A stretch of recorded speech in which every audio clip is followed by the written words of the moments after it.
First District Court of Appeals in Florida to learn a little bit more about their opinions in terms of why they deemed the open carry ban in Florida unconstitutional. So we are going to get that. We will figure out ways to share it on the screen. Right now, we're just kind of going individually with the two. TikTok's up here. YouTube just got started. If you're on TikTok, I prefer you go over to YouTube. JaiyTheTriggerTrainer. It is the exact same handle. So if you would like to go over to YouTube, you can head over to YouTube. Florida gun laws, absolutely. That's what we're going to talk today. Florida gun laws, because we got a lot of things happening in our news media, so we're going to talk Florida gun laws. So whatever question you have on Florida laws, let me know and we will answer them. I'm going to try to put up, his name is McDaniels. McDaniels versus First District Court of Appeals. I want to pull up the Supreme Court decision that they made and really get into depth talking about it. So think of your questions, whatever questions you have, you are allowed to ask. It looks like I have the full opinion right here. And in the same process, I'm going to pull up, let's bring this one up. And if you need, we'll talk about all the places that you can or cannot carry under this new open carry law. That is the video I made today, so that is what we're going to talk about too. All the places that you can or cannot carry. We'll bring those up, we'll talk about them. We'll read through the First District Court of Appeals opinion to really understand Bruin and to understand everything that you're hearing about in the media, but they're not quite educating you on fully. So we will do that. What am I trying to look up? USCCA. We will look, I will pull up the state reciprocity map. So in case you're in a different state, you can ask me about those questions as well, and we will answer them. So I got that pulled up. YouTube, what is up? We are going to go through the McDaniels versus State case, the opinion coming out of the First District Court of Appeals, and we will probably be on for about an hour and a half. So if you're here, we're going to get to talking about it. Let's start with some of the places that you are or are not allowed to carry inside of Florida. So you've heard all the sheriffs really stressing federal property, and somebody asked me today if they plan on going to the Charlie Kirk vigil, and it's outside of a courthouse, which I don't know why they would do it outside of a courthouse. It's kind of a taboo and random place to do it. And he wanted to know, could he carry? I would highly advise carrying any type of weapon near a courthouse, because really what you would have to establish is, hey, it's Mike Hunt here. How's it going? What's up, Mike? I appreciate you for tuning in. We're going to go through all the places that you can and cannot carry, and we're starting off with federal property, because I was asked earlier today if they were allowed to carry at a Charlie Kirk vigil, which would be at a courthouse, and my answer to them was no, you cannot carry at a courthouse. And while they're going to be outside the courthouse and not obviously inside of it, while they're going to be outside of it, you have to really distinguish where does the federal property end and where does the public property start. So technically, if you're outside of the courthouse, you could open carry or conceal carry on a portion that is considered public. But if it is the actual property of the courthouse, which is government owned, that is government property, which you are not allowed to possess a firearm on government property. So I'd highly advise, if you do plan on going to a vigil, you should not carry on their property. Or just be very mindful of it. But again, places, if we're just continuing down that train of thought, any place that is government, federal, so naturally the post office, you're not allowed to carry in the post office. You're not allowed to carry within 1,000 feet of school. So when you're going to pick up your kids, you should not be, I won't say you should not be, but I would not open carry if you're going to pick up your kids, even if you're going to be in the car. Just because teachers are going to walk up and potentially open the door. I mean, if your kid's in elementary school, naturally the teachers kind of open the door for them.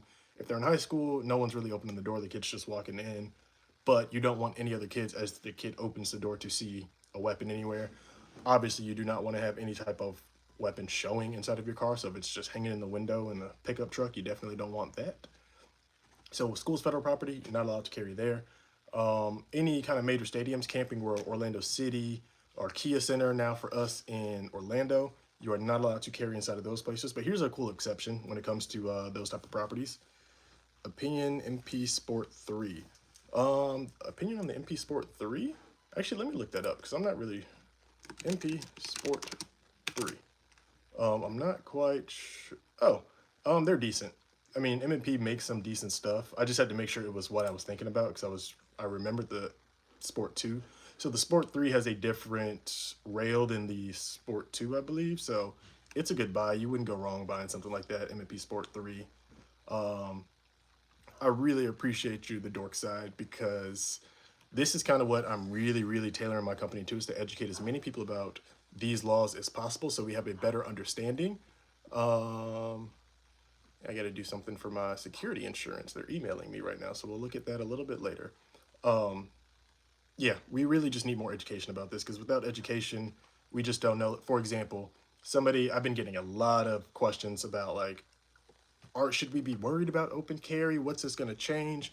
And honestly, it's not going to change much in Florida. And here's what a lot of people in Florida don't know: the majority of the country, you can open carry. Majority of this, and when I say the majority, I'm talking 42 different states. 42 different states, open carry is allowed. Therefore, it is done across the board. There's very few states, like I could name them off right now, the states that don't allow it. So Oregon, does Oregon allow it? Let's see, because they're on the West Coast. Open carry is legal in Oregon too. So California is one of the states that doesn't allow it. Illinois doesn't allow it. New York, the New England states, New York, New Jersey. I believe Illinois does not allow it at all. So that's another one. So it's very few states. I mean, it's like 7 states, 7 or 8 states that don't allow open carry, but for the most part, across the country, you can open carry. It's not a big issue. Rashad, what's up, brother? I'm all right. How about you? How's your day going? And that's for everybody else in the chat too. How is your day going? Tell me what you're feeling. If you're triggered by something you saw in the news, let's talk about it. Let's figure it all out together. Why would we want to open carry anyway? Honestly, I think the same thing. You got a lot of people in the 2A community, and if you don't know what 2A, I mean Second Amendment community, where they just really, really believe and shall not be infringed, and they just want to carry like it's the Old West, and it's a very archaic mindset, and that's unfortunately a lot of the issues inside of the Second Amendment community in total, is they have this very archaic mindset where they just want to live like it's the Wild West, or like it's 1776, and it's just, I don't know. I feel like it's mainly because they probably grew up with their grandparents, which, I mean, my grandmother now is 72. So for my mom, she obviously probably knew her grandmother, which would be my great grandmother. A lot of the people who are making laws right now grew up with grandparents that were born in the early 1900s. Like, it was just a very different landscape in the early 1900s. America was very different, and they're kind of stuck in that mindset, and they just kind of refuse to let it go and let, I kind of call it Darwinism in terms of thought, whereas like these old mindsets will eventually fade out. They won't be there anymore. Like, give it another 10, 15, 20 years, and we will be able to have the new age thought that I think a lot of my generation, and even my mom's generation, who was like, they were born in the late 70s, um, we are a little bit more progressive in our thoughts. And don't get me wrong, some of the people in the 70s, they are hard stuck in their ways too, because they've just been alive for a long time at this point. But the new age thought will prevail. With all the things you're seeing in the news, how polarized it is, and all these different things. I hate to say just give it some years, because it's like years is a long time, but years fly by. I mean, if once you hit 21, it's like the years just take off from that point forward. So, another 10 years, we will have new age opinions. We won't have as many of these older guys in here. Um, thought that was when you thought that's, I thought that when I was in my 20s. Yeah. Like 10 years seems a long time when like you're in your 20s, but as soon as you hit 21, it's like a 10-year span just snaps by super quick. I'm more comfortable concealing, and I don't want to draw any attention. Yeah. Honestly, most people are that way. Like, most people do not want to open carry. So even though it is allowed, it's one of those things where it's like you are allowed to do it, but it's not a mandate. It's not like we're saying, okay, you have to open carry. You cannot conceal carry anymore. That is not the case. If you want to conceal, obviously we've been permitless carry in Florida for what, going on 3 years now. You can continue to conceal. You don't have to open carry. So while it is allowed, and you will see some of the older people, just know those older people that are doing it, honestly, my opinion, and this is just opinion, they're just doing it to intimidate or to look cool. A lot of people have a pew and they just want to wear it as a cool accessory on their hip, think it's like a Louis Vuitton belt or something like that. Because that piece of equipment is at least $300, and designer things, that's like a $300 belt. So I think a lot of people just want to wear a cool piece of equipment around their waist. But honestly, most of them are not about that life. Like, they just want to look cool. They're not really in it for anything else but the looks and admiration. But they really won't have any admiration. And I think a lot of businesses will probably not let you open carry on their property. Which, if we're going back into the main topic of this discussion, is again places that you can and cannot open carry. When it comes to private property, which a lot of the sheriffs have also been stressing, a lot of private properties probably will not let you open carry. This was not something that was voted on where all the people collectively agreed. It was a Supreme Court, or not a Supreme Court, a district court's decision. And when they had to evaluate it and doing their jobs objectively, they said, hey, based off the new standards of brewing, we cannot, like, we just can't continue to uphold it. Let me see if I can find that portion where they kind of really go into depth in the district court's opinion, talking about why they evaluated and how they evaluated. Don't ever buy a Yorkie, guys. They are the loudest things on earth. I do not recommend buying a Yorkie ever. Get a big dog. Get a dog that does not think they're a human. I'm trying to find the section because, so this Supreme Court decision, if you haven't looked it up, which I highly recommend everybody look it up. What's up? Make custom rugs and love to do business with you. Sorry, bud, I don't need a rug. If anybody else needs a rug, Rug Savant is in the TikTok chat, so you can go to them if you really wanted to. Where I'm from, they see you open carry, they're taking it off your hip. Yep, that is my worry with a lot of it. Like, I feel like I've primarily seen that out of Georgia, where people, like, Georgia does not have strict laws in terms of their open carrying. For example, Texas requires that it's in a holster if you're going to carry a pistol. Georgia has no requirement like that. So if somebody just carries in their back pocket, again, I don't know why you would ever do like that. Just doesn't even have, you put no thought into it at all. Carrying your back pocket, somebody takes it off of you, like, what are you going to do? You can't get that back. You're not going to fight them. So yeah, we need to, like, I'm really hoping that after the 15th, state legislatures will write new laws, or at least give us further guidance on what they will and will not allow, and not just let it be like Georgia where, oh, you could just open carry and they make no further details about it. The Supreme Court has already stated, like, it's not an absolute law. There are still restrictions that will apply. There are still regulations that can be made. We just cannot outright ban open carry. And so I think I've gotten into it here, excuse me, where a portion of it says Florida's open carry ban under the text and history and traditions test. So what they're mentioning here is the Bruin test. What Bruin is a major landmark case out of the Supreme Court, out of New York, and it essentially established that beforehand in New York, prior to 2022, if you wanted a permit to carry in New York, they essentially they were a may issue state. So you had to prove why you absolutely needed a concealed weapon license and a weapon in order for them to give you one. So if you were an important business person, you carried around a lot of money, then they would be like, okay, yeah, we can give it to you. Supreme Court said no, you cannot do that. If a person fits the criteria to get a concealed weapons permit, you must give that to them. That was a landmark case that changed the entire country. So California used to be a may issue. Because of the Bruin case, they are now a shall issue state. Here's something interesting that I don't think a lot of us are thinking about, especially in Florida, just because it's happening in Florida, so we're just trying to think about our lives. This case out of Florida from the First District Court of Appeals will likely have ripple effects through the rest of the country. Like I said, majority of the country is open carry already. California still bans open carry, but because of our decision here and ruling it unconstitutional, ruling it unconstitutional, instead of it being voted on and allowed by legislatures, likely California, Illinois, New York, all those states will go open carry. Because if somebody basically decides to take this court, like, they're going to eat the charge up front, then they're going to appeal it to another district court in California or in New York. When it gets to the district court, how can that district court in New York or California object to the clear findings in the Florida First District Court? It's really hard to do so if you have to evaluate the standards under Bruin.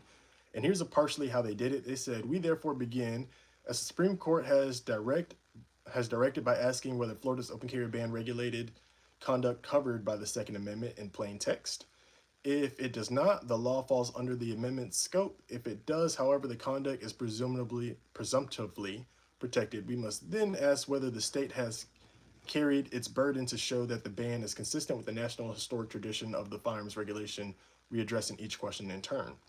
That paragraph right there, New York, California, Illinois, if somebody decides to take this to open carry, get charged, and appeal it to a district court, their district court will be forced to evaluate under the same standards we did, which is the historical tradition test. Under the historical tradition test, we saw how the state failed in this case, and the reason everybody's hearing, oh, after the 15th it'll go, or after the 25th it'll go through, because the state does have 15 days to make an appeal to the Supreme Court. Florida State has already said that they're not going to.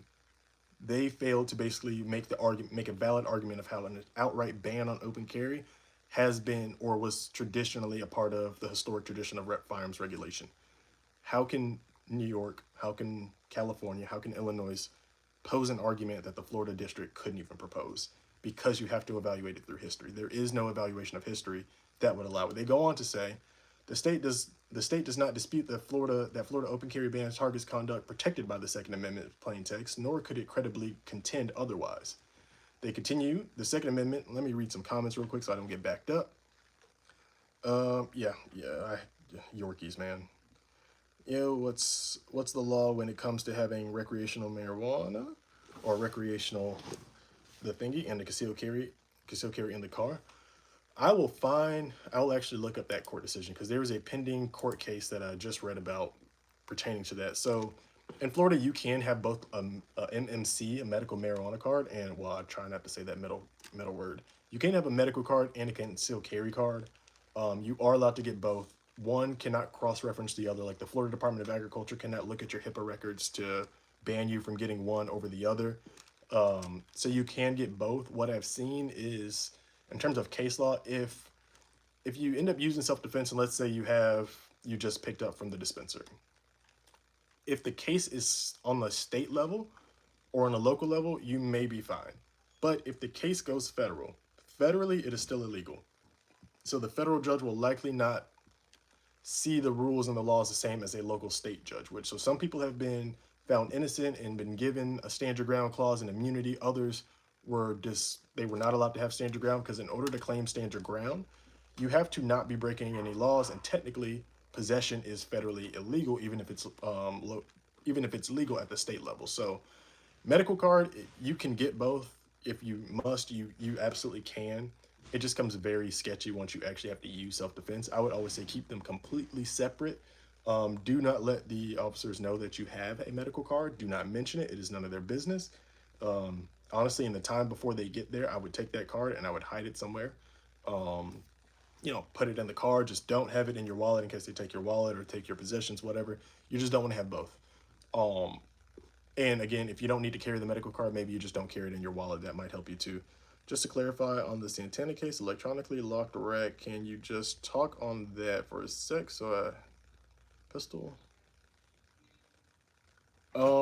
So when it comes to having a locked rack that you're talking about, I would assume that you are perfectly fine to have that locked rack inside of your car, and if somebody looks inside of your car, you're fine.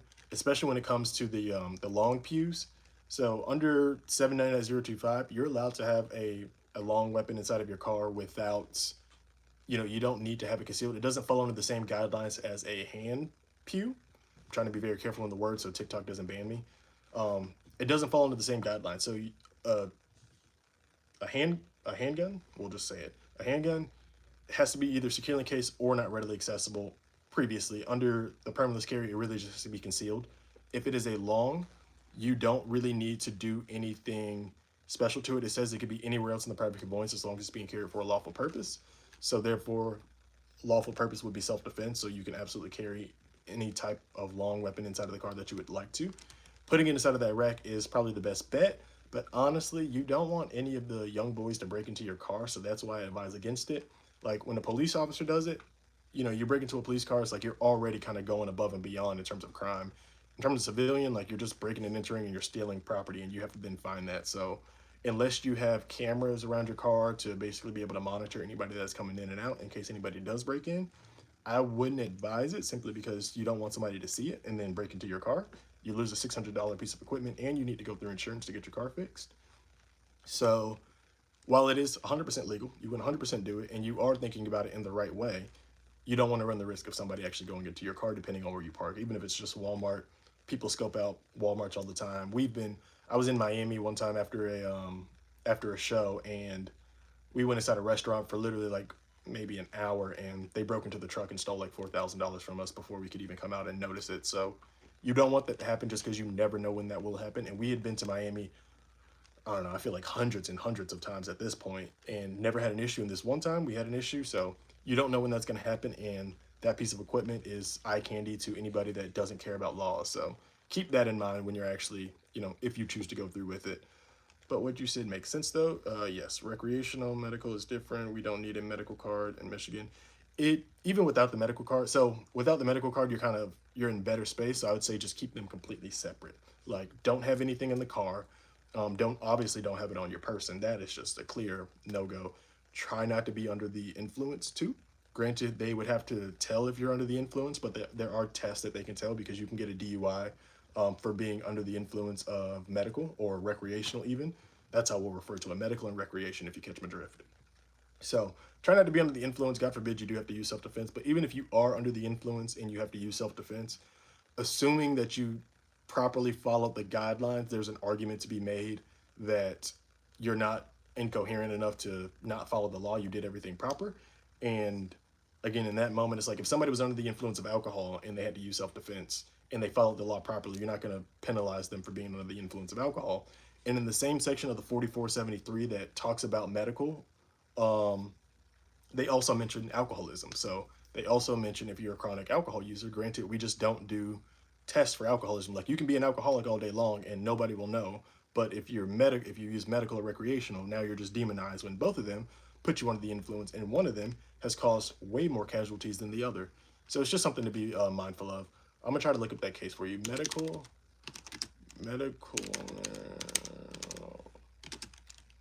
with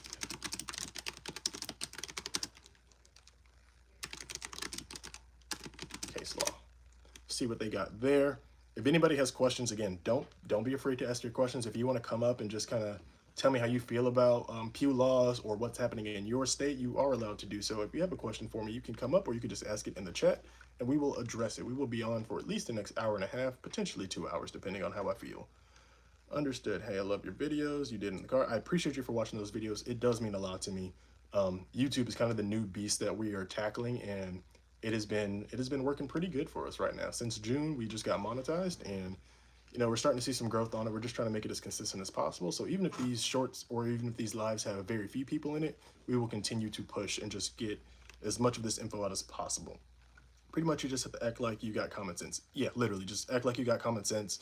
I don't recommend anybody ever talk to the police, because you're not a professional. Like, they are not there to help you. They will prosecute you if they need to. How do you feel about FRTs and super safeties? FRT, I really don't have an opinion on FRTs. So, like, I mean, yeah, I really don't have an opinion on them. Like, use them, don't use them. If they make them legal, cool. If they don't make them legal, cool. I truly have no opinion on them. I think they're, fun to use if you're on the range real quick. I worked in a range. Like, I got my start by working in a range originally. And so, like, I think on my first day, they literally had me test a bunch of different systems, and some of those were the fully systems. And, like, they're cool, but within 2 seconds, it's all gone. So technically, it just doesn't make sense to use, anything that is going to be rapid. I would prefer to be much more surgical, conservative in terms of the projectiles. So I would not use them for a practical self-defense situation, but they're cool. I have nothing against them. It's just they get, unfortunately, they can be used for crime, and they won't, like, when they're used for crime, because naturally they just will be, it's going to be a whole thing inside of the media with them. So for that reason, I'm just not, I don't have any feelings the other way, but I just understand how they'd eventually be used and portrayed, which probably would not help the Second Amendment, at least in terms of an argument. I guess get mixed opinions on that, but you gave the best answer. I appreciate that. I try to give as much clarity as possible. How do you feel about open carry here in Florida? While I will not be open carrying personally, I don't really care that we're going to be allowed to open carry. It's just law in the books. Like, it's just the law in the books. And this is something else that, you brought up a good point and just triggered a thought. Crime will not go up just because you can open carry. It won't go up. The people that commit crimes, they commit crimes despite the law. Like, obviously, criminals don't follow the law, so we don't really have to worry about that. Crime, I don't suspect crime to go up. I'm seeing right now, it'll kind of be the same feeling that people had when we went permitless carry. Like, everybody was worried, oh, anybody can carry this and that. Yes, but then, like, as soon as it happened, it was like, oh, there's nothing that really changed. Like, even today, it's like, you can do it right now. Nothing really changes. If you're in Polk County, if you're in Jacksonville, if you're in the first district, like, you can do it. Nothing changes. People aren't just gung-ho to do it. There's a very small demographic of people that are just gung-ho to open carry. So it's not that big a deal. What I want is for them to just provide guidance. Give me guidance so I know how to teach people. Tell me if anything changes for possession in a car, because I think possession in a car is very tricky. It's very contradictory here in Florida already. So if they don't update those guidelines, like, does it need to be in the holster still? So the secure link case, does it need to be in the holster? Are there improper storage laws that they're going to try to bring against you? Because I saw once we went permitless carry, I saw a lot less cases of people being charged with third-degree felony possession of a concealed. I saw a lot less of them. I used to at least get, I don't know, 3 to 4 divergent cases a year where somebody gets charged with, you know, usually 18-year-old gets charged with carry, and the judge says, hey, you can use the divergent program, but you got to go take a concealed carry class to at least get educated. I have not seen one of those since permitless carry, maybe 1 or 2. I used to see at least 3 or 4 a year. I kind of forgot where I was going with that. Yeah, I kind of forgot where I was going with that thought process. If somebody could jog me, I don't even know what question I was just answering. Just got gifted 2. I appreciate the gifts and the badges. I will figure out what those mean later because I literally just hop on live just to hop on and educate you guys as much as possible. New Age Mobile Mechanics, I appreciate you for the salute. Salute to you too, brother. I appreciate you. Let's see what we got here. Yeah, like open carry, it just won't be that big a deal. It won't be that big a deal. The point you use force or you have to use the unaliving force, that does not change just because you have open carry or just because we have open carry. I am still looking for the case law. I literally saw the headline just once, but I don't know where they are in the proceeding. I literally saw the headline just once. Case law on and possession.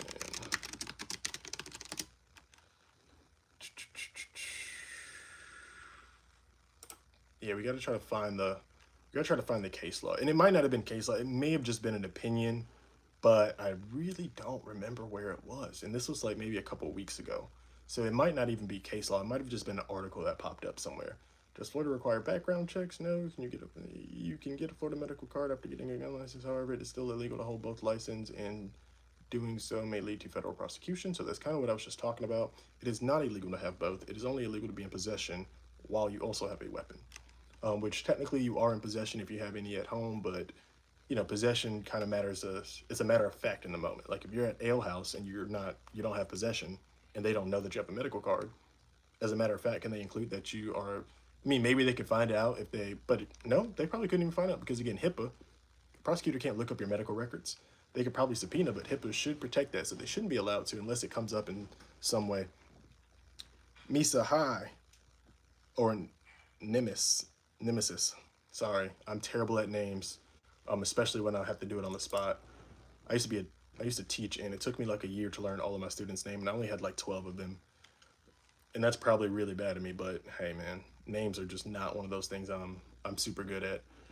Hey guys, if you have any questions about any of the laws that are happening here in the state, feel free to ask. YouTube, I really appreciate you guys for being so. Oh my God, that is bright. We can turn that down a skosh, about right there. Let me go back. Yeah, I did not find the case, brother. Like long story short, I have not found the case law.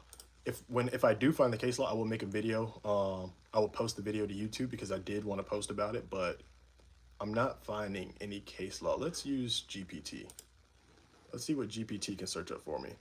What's your channel about? My channel is about firearms education in terms of gun laws. I like to educate the entire country on the different gun laws in their state, to try to find a comprehensible solution to make gun laws that appease both sides.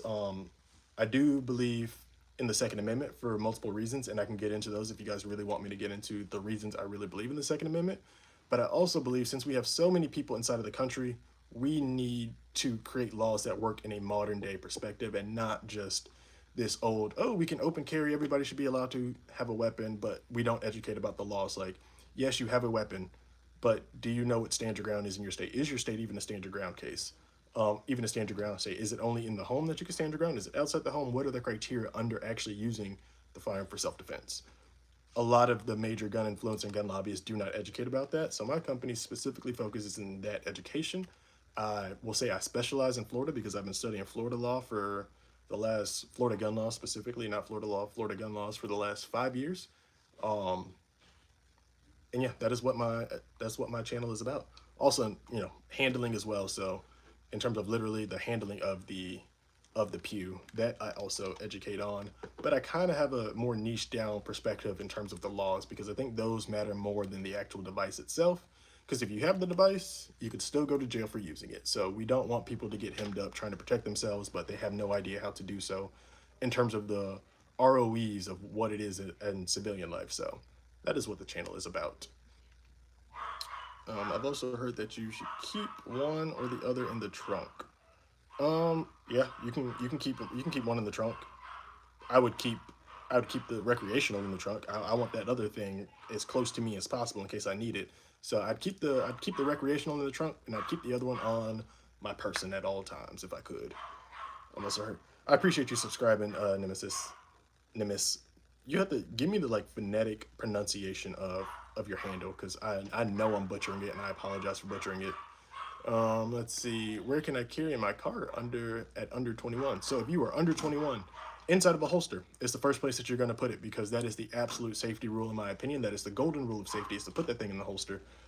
Because if you put it in the holster, you can't even get access to the mechanism that makes it go bang. And the number one rule really is keep your finger off of that mechanism.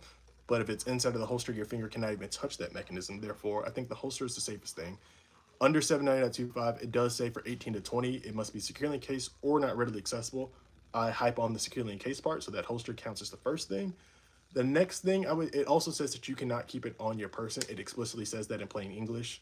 So do not have it on your person. The moment it is on your person, it is either concealed or open carried. It is one or the other. There is no ifs, ands, or buts about it. If it's on your person, it is one or the other. So if you're 18 to 20, off of your person. From in the holster, the center console is the next closest thing to you, so I say throw it in the center console too. Glove compartment is also a great spot to keep it. But I think the glove compartment is a little further away, so the center console is my preferred. And since you're 18, while there's not a twofold criteria, the holster should count as a standalone option. I don't want you to get hemmed up by the police, so I say put in the center console too. We will see after the 25th if anything changes in terms of how you're allowed to carry inside of a car for 18 to 20 and then 21 plus. I don't think it, I honestly do not think they'll change much of it, but they absolutely need to because does it, can it be in plain view? Other states, so when it comes to open carrying in the public and then possession in a car are always two distinct separations in every state.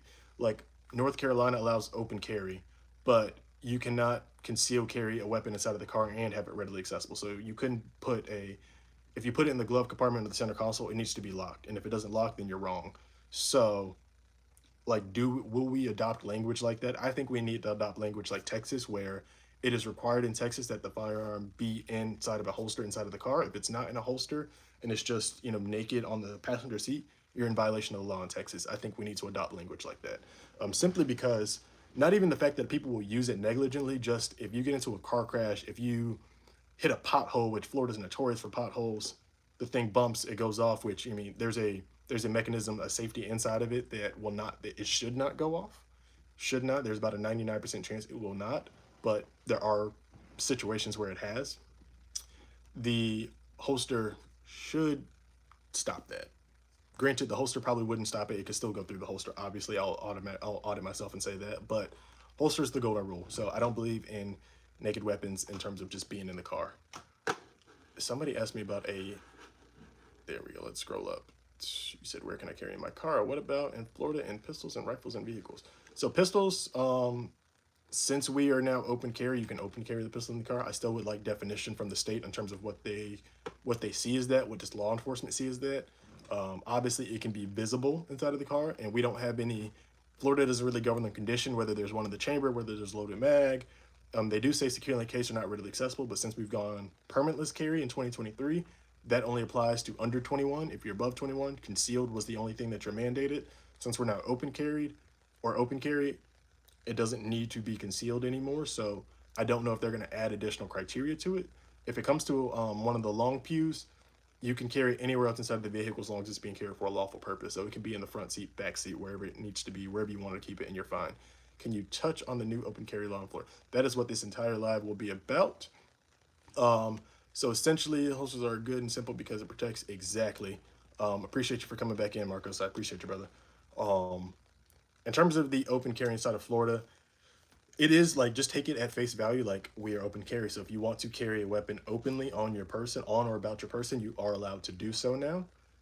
Private businesses, if they prohibit weapons from coming inside, you cannot come inside with a weapon. If you're concealed carrying, it's a rule, not law, so you won't be prosecuted if you're concealed carrying, but they can still trespass you. If you're open carrying, there's kind of no way to get around it because we can see it. So they can either immediately refuse you service or they can immediately trespass you. I think most businesses, I'm hoping most businesses potentially adopt a no open carry sign and not just completely go in the opposite direction and say no weapons allowed, period. Because we've been a concealed carry state for so long, I conceal carry at every place I go to. And it's like, if you say no weapons allowed at all, one, I'm not going to listen because if it's not law, it's just a rule. If I do it right, you will have no idea and it won't affect anybody or the environment. But open carry, I assume a lot of businesses will prohibit that. You can't carry on federal government property, things of that nature. So the courthouse, like somebody was asking me earlier, is a no-go. The post office is federal, it's a no-go. Um, all places like that, they set a SIG fires whenever it wants. Unfortunately, I still carry a 320. I know, let the jokes proceed right now, but my 320 has been through the mud and back, and I've just bet I bet my life on it too many times to kind of get rid of it. It's a $1,500 piece of equipment for me right now. But I will be switching over to a new company, Shadow Systems. I will be going to them. I'll try not to go too deep into it, but I like some of the policies that they have and what they're recommending in that company. So I will be moving over to that system very soon. Keep in mind, if you are trespassing with a firearm, it escalates to a felony trespass with a fire. Yes. Yes. So for all the people in here, I also do not recommend you try to ever argue your Second Amendment rights with the business just because they prohibit you from coming in. If you try to argue your Second Amendment right and I'm the manager, I'm gonna immediately trespass you. Now you're trespassing the firearm, and like you said, that is a felony charge right there. So I always play dumb. Like if I'm concealed carrying in the building and maybe the manager's on the live and they see me and they're like, "Hey, we know what you're doing right now. All right, brother, you got it. I'll put it in the car. I'll leave altogether. I'll take my food to go, depending on, when they actually come at me with the interaction. I'm just gonna play dumb. I didn't see your sign. Majority of the times you guys have probably seen the signs. They're in the bottom left, bottom right corner. That's not legal. It's a rule. You can't prove I saw that when I was walking in. I might have been looking at the roof. But I'm looking at the roof. I'm not looking down. I didn't see your sign. But at the point they give me post-it notice, the manager, somebody comes up and say, "Hey, we have this policy. You're not allowed to bring that inside." All right, you're giving me post-it notice. I have to adhere to it. I will not argue my Second Amendment rights with anybody. Um, it's just not. It's usually never the time or place to do so. I thought open carry was taking effect on the 25th. It will officially statewide take precedent on the 25th. The limbo state that we're in right now is the state is not going to appeal to take it to the Supreme Court. Therefore, they have 15 days as a grace period, but they've already publicly said that they are not going to appeal it. So 25th, it will be statewide law. We've already seen multiple sheriff chiefs come out and say that they will not prosecute over it. So it is starting to apply right now. It's kind of county by county. If your sheriff allows it, then you're good to go. If your sheriff doesn't allow it, there's not really much they can do. Like, they're not going to get a prosecution between now and the 25th to be able to convict you of it. Therefore, you're really good to go. Their hands are kind of tied. Like, even Sheriff Mina came out the other day, I think it was yesterday, and said something about it. Well, he didn't just tell people in Orange County to open carry. He just said that, they will uphold the laws by the First District Court of Appeals and they will protect your rights. But he just didn't publicly say it because he can't say not to, because he can't go, like a sheriff cannot go above a judge. A judge is above a sheriff, so we have to listen to the sheriff or the judge in the end of it. So it is legal everywhere now. It's just not official state law. Um, I thought, what about LSU? You asked me a question before.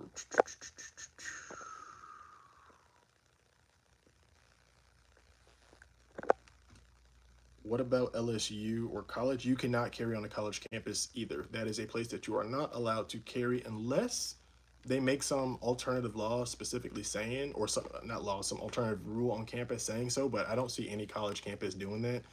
There's a rumor floating around that Utah allowed that. I highly doubt that the Utah University, where that tragedy just happened, um, is allowing people to open carry on campus. Utah is one of the most gun friendly states in the country. Like, I won't say they have the best gun laws, but they're one of the gun friendlies over Florida. Like, a Utah concealed carry permit is better than a Florida one, and I doubt it. So college campus is an absolute no go. Yeah, I personally think I do have a good 320. Really, my issue in the company is, like, I don't know. Yes, there were claims in 2017 they had the upgrade program, and then it was like fine from 2020 through like 22, 23, or maybe the cases were just really low level. It feels like this year there are so many departments coming out saying that, they're having issues, and I don't know what changed on their production line or whatever, but me personally, I feel like I got one of the ones that hasn't had this issue because I have fallen on it, I have slid on it, I have dropped it. I have done all the things that should make it, and knock on wood, pray to God that it doesn't happen. But I think if it would have happened with me, it would have happened already, because I've had it on duty every day for the last 3 or 4 years and has not failed me. Um, bum, bum, bum, bum, bum. Will there be a special level holster? I doubt the state will require a specific level holster. That is a little too niche for them to have a specific level holster, so I doubt they will do that. I do recommend, personally, I don't like to open carry if it's not a level 3 holster. A level 2 holster is easy to get through. Like, you literally push one button and then you have access to it. If you don't, like, I need 2 levels of retention. So you can get through one level, then you got to get through the second level. Most people just can't figure that out, especially in a hand-to-hand situation where it's close proximity. So I prefer level 3, and I know most people are not going to wear a level 3 holster because it's just bulky. It's not really what you like. You look like a cop wearing a level 3 holster. I recommend a level 3 if you're going to open carry personally.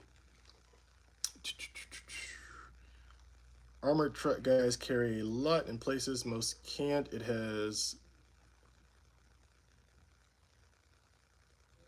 interesting. Even concealed, yes, even concealed. You cannot, on any campus, you cannot conceal or you cannot open. It doesn't matter how friendly your state is. On college campuses, it is pretty much banned nationwide. Yeah, it's pretty much banned nationwide at all campuses. So, no, I don't recommend it. Granted, I think in Florida it's like a misdemeanor and a $25 fine, but you have a misdemeanor weapons charge, and that will likely lead to you losing more Second Amendment rights because it's a weapons charge. So, while it is a minor one, you might lose your total rights just because you want to carry on the college campus. Like I said, if you're concealed carrying and you're doing it right, they shouldn't know about it. But on the off chance you're caught, I don't think the risk is worth the reward in the situation, unless you can stop a mass tragedy from happening. If a mass tragedy is occurring and you can stop it, I mean, hey, prosecute me. At least you're alive to prosecute me. At least you're alive to press charges against me. But you have to have that 1% thing happening at the moment. Um, what about on a boat? Yes, for the most part, I don't. There aren't many laws against carrying on a boat because you're on a boat, so you should be good to do so. There is something about carrying in like the boat. I'm not gonna. I'll call it a terminal because I don't really know the proper name of like when the boats are just docked at the dock. There is some law about that one, but I really don't know off the top of my head. But for the most part, like when you're on the boat, you're good to go. Like we see people using weapons to fish all the time, which is kind of strange, but we see it all the time. So no issues with boats really. Same here. I have a 9 variation. All have been good. Knock on wood. Yeah, same. Literally knocked on wood. My FFL guy doesn't want to sell. Yeah, a lot of like 320s were just down bad. Like the trade-in value isn't even worth it. I was talking to some guys at the shop that I teach at, and they were like, "Yeah, we're offering people like $100 trade-in value." That is nothing. $100 trade-in value is insane. So you're better off just keeping it. I mean, he could try to refuse you a 320, but it's like at the end of the day, it's your choice. Like he doesn't have to carry the thing, or they don't have to carry the thing every day. So, I mean, good on him for having like morals and not want to sell you a faulty product. But at the end of the day, it is your choice, and you don't know which one will actually do it. Which again is why I understand why he did it. Could you always open carry while hunting and fishing? Yeah. So hunting and fishing was always one of those things that you could open carry. Like that was kind of our one exception to open carry, which I never understood why hunting, fishing, and camping. I mean, I do get it because you're in the woods, no one's around. But it's like if you're gonna allow someone to do it, hunting, fishing, or camping, you should allow them to do it everywhere. And then there was always like that clause where if you're traveling to, meaning, and a lot of people took it as like driving to the hunting, fishing, or camping spot, you could open carry inside of the car. Otherwise, it would be illegal. But again, it's like that doesn't like why is this an exception? What about this makes it an exception that it's okay? Besides it just being arbitrary, in my opinion. Um, and so I kind of always hated that rule personally. I really kind of not like that rule just because it didn't really make sense in the grand scheme of things. You give me an exception, but it kind of just doesn't make sense. And then of course you have the auditors that would do it at the beach and all these things, and they would beat the case or they would get a lawsuit. And again, it's just not. It just calls for too much confusion and too much debate, in my opinion. I got on their campus to get canes to get canes. I mean, if you're in and out, hey, don't tell on yourself here. But like I said, if you do it right, they should not know. Do you know what the rules of target shooting in national forest are? I go to the Kentucky State, Louisiana, or that is not say Kentucky. I'm dyslexic. In Louisiana, but I want to go out of state. When it comes to being in like national forest, for the most part, it is legal because you're in the wooded area. You cannot go in the museums that are on the national park areas. Um, yeah, you can't go in the museums because those are federal property because they're federal reserve, forest. But usually inside, it would really depend on the rules because it is private property to a degree, but it's like public private property. So for the most part, you'd have to read whatever, like whichever, like for example, Louisiana State Park is not far. I have to read on their website what their rules are in terms of like just open carrying on their property because it is state, it is federal, it's not private technically, but they may have their own private rules because it is somewhat private property, to a degree. And especially when you're going out of state, then it depends on that state gun law, so then it changes immediately from that point. I believe it was for easy access while encountering wildlife. Yeah, that's exactly what I believe it for, but like, and like I said, that's the part of it I understand. But again, like in terms of traveling in the car, I've always assumed it meant like if you get to the location and then you're walking there, like you're good. When you're walking back, you're good. But in the car traveling there was like the exception that a lot of the auditors tried to extend it to or exacerbate that statute to. And excuse me, Lord, I don't know why I get so burpy and gassy on these lives.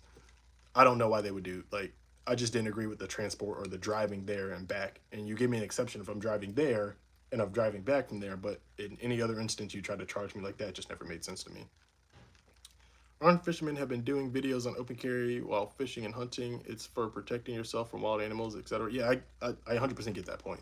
Like for protecting yourself against wild animals, it's really the part that I take the most issue with in terms of the auditors and the fishers is like going to the beach where there's 100 civilians that aren't carrying and they're going to call the cops on you. And I think a lot of them just wanted the police interactions because since it is a protected right, if the police violate the right, you get to file a lawsuit against them. And all PD departments pretty much just settle out in the end. So they're trying to get a payday out of it, which I mean, get your money however you do it. I just don't personally agree with it at all. But again, they can do what they do. And again, for the wildlife, animals, absolutely go protect yourself against the bear all day long. Just don't do it where people are not two-way friendly. Like if there's no one else doing it, don't do it. If you go to the outdoor range where everybody's wearing a gun belt, sure. But if you're not at the outdoor range, then you're kind of just being a nuisance to everybody else. Again, that's my personal opinion. Obviously, they were allowed to do it. They won a lot of those auditing situations, but I just was never personally about it. Yeah, they did it purposely, without a doubt. Definitely agree with you. Yeah, like it's always just to get a police response, and I'm just never going to waste the police time. I don't want any interactions with the police if I don't have to be talking to the police. Like I just don't personally want that. So I will never be auditing the police, which is again why I go back to saying don't argue your Second Amendment right. If a business chooses to ban open carry on their property, there's no point of getting into a statutory debate with anybody, honestly, because it's just opinions. Neither one of you are a judge in the end, so it's just opinions. You can prove yourself right. They can still disagree with you. It's private property. They can ban you, trespass you. Now you're trespassing the firearm. Misdemeanor or felony charge, depending on what they want to do. And I do believe it is a felony charge. So those are my opinions on that. Let me try to read more of this. The Second Amendment secures the right of the people, that is, the ordinary law-abiding adult citizen, to keep and bear arms. This is from the actual McDaniels versus State. This is the opinion of the district court that essentially of their rationale of why open carry has to be legal and why banning it is unconstitutional. They say the Second Amendment secures the right of the people, that is, ordinary law-abiding adult citizens, to keep and bear arms. Bruin, which is what they reference from New York. To keep arms is to have a weapon, while to bear arms is to wear a weapon, is to wear, bear, or carry upon the person, on or in the clothing or in a pocket. So I think that's a very unique distinction where they say in a pocket too, because you can carry inside of a pocket. They can't prohibit you from that. For the purpose of being armed and ready for offensive or defensive action in the case of a conflict with another person, Heller. So DC versus Heller is another major landmark case that essentially allowed. So before in DC, like prior to '08, prior to '08 in DC, they wouldn't even let you have a handgun inside of the state. And if you did have one, and once they did allow it, they would say that it has to like be disassembled. There has to be like a trigger lock on there, like a bunch of things that just made it not like you couldn't even use. If someone broke in, there's no way you could like actually access the thing and use it for the purpose that you have it for. So Heller was a case out of the District of DC back in '08, and it was a major landmark case even before Heller. As Bruin confirms, the definition encompasses carrying a handgun in public for self-defense, and just and nothing in the Second Amendment text draws a home public distinction, which again, that's why Heller won, because there is no distinction between home and public. Distinction with respect to the right to keep and bear arms, I neither does it distinguish between modes of carry, open carry or concealed carry.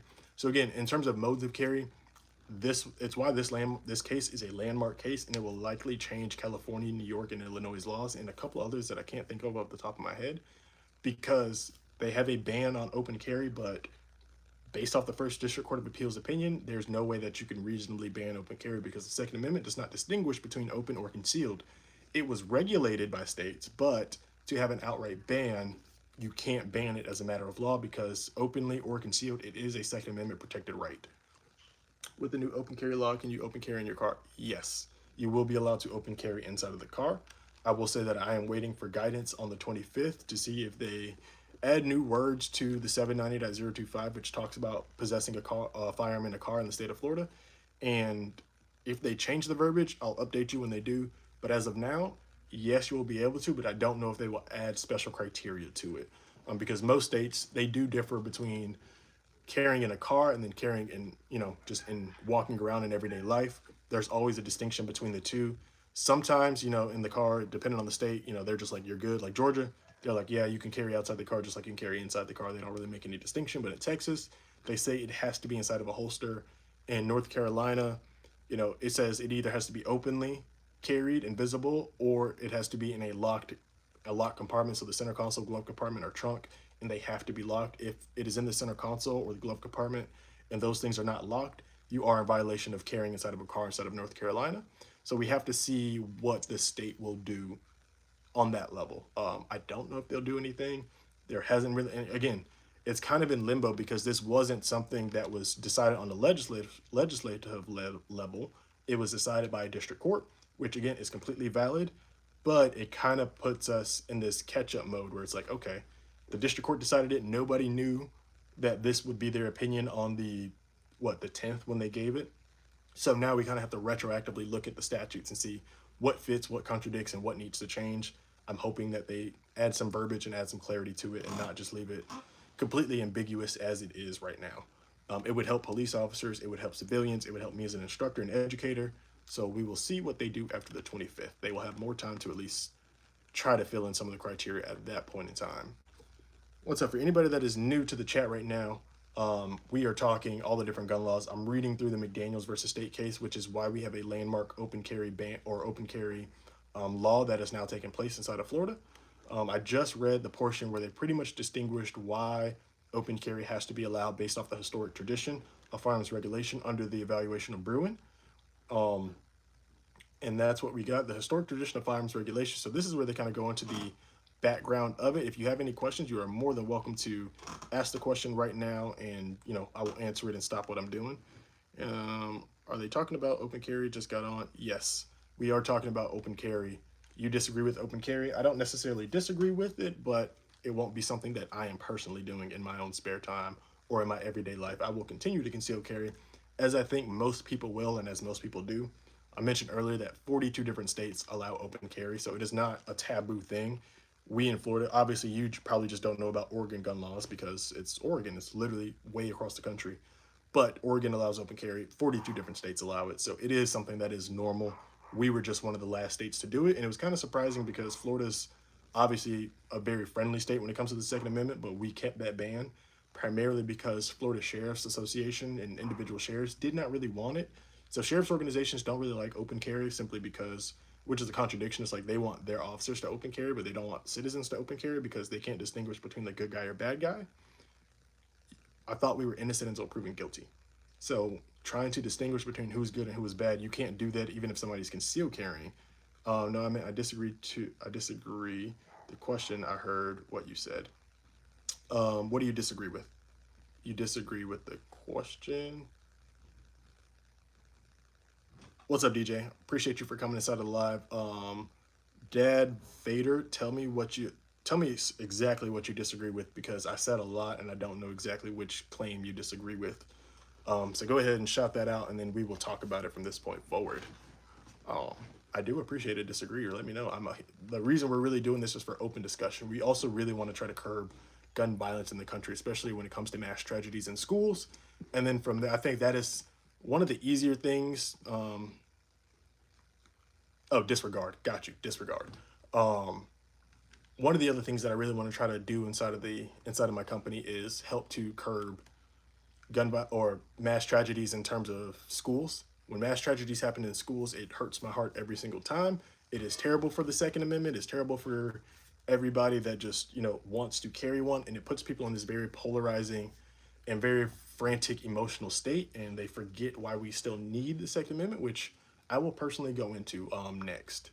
But yeah, that is one of the major things. 'Cause I think curbing school tragedies is easier than curbing mass tragedies, because school tragedies happen at a more frequent rate than just mass tragedies do. We've seen way more school tragedies than we have just individual mass tragedies. Like to this date, I believe the Las Vegas tragedy is still the large. Nope, we passed that one in Orlando with the Pulse tragedy. Um, but those kind of happen a little bit more rare. So school tragedies are kind of easier to beat. We just have to really get on parents to be parents. Like parents have stopped being parents recently. They have kids, and we're very much in this mental health society right now, where we're becoming a lot more aware of mental health and what kids want and what they need, and not just trying to force things on them. But to a certain degree, kids don't know what they need. Like I think Ford said it the best. If he asked people what they wanted, they would have just said a faster horse, not a car. You have to tell kids what they need, and they might not like it when they're 7, but when they're 17, it'll make sense to them.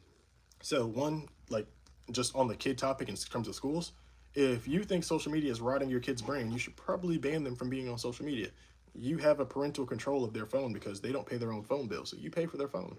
You can ban how much they're online. You can put limits to it. If they want to download apps, you can force them to actually get permission to you first.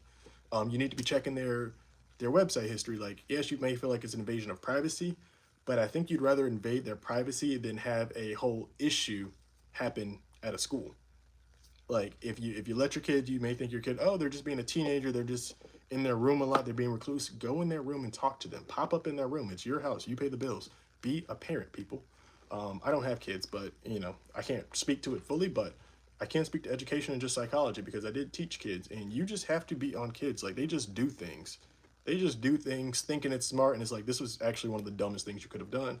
But sometimes you got to learn by doing. We just don't want them to learn by doing the wrong thing.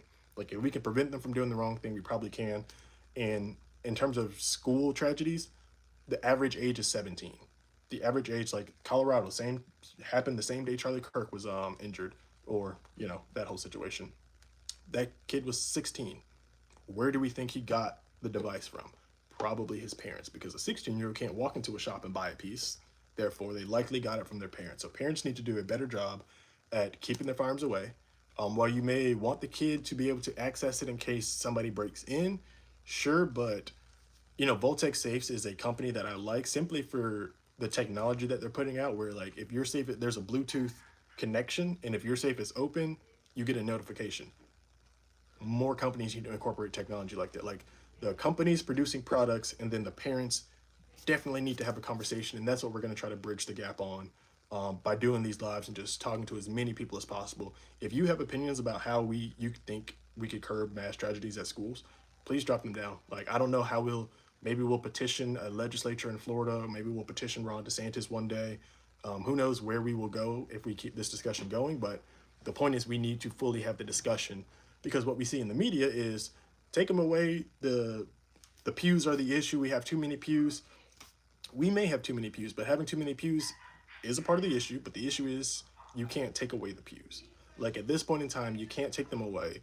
And if we practically talked about how to deal with it, it's like if you wanted to take them all away, like let's say that's what we're going to do, right? We're going to take all the pews away. How are you going to practically do that? Are you going to send law enforcement in to take them? So you're going to use the pews to take the pews. Where does that leave you? That puts you in a very peculiar spot. How many people are injured because of this?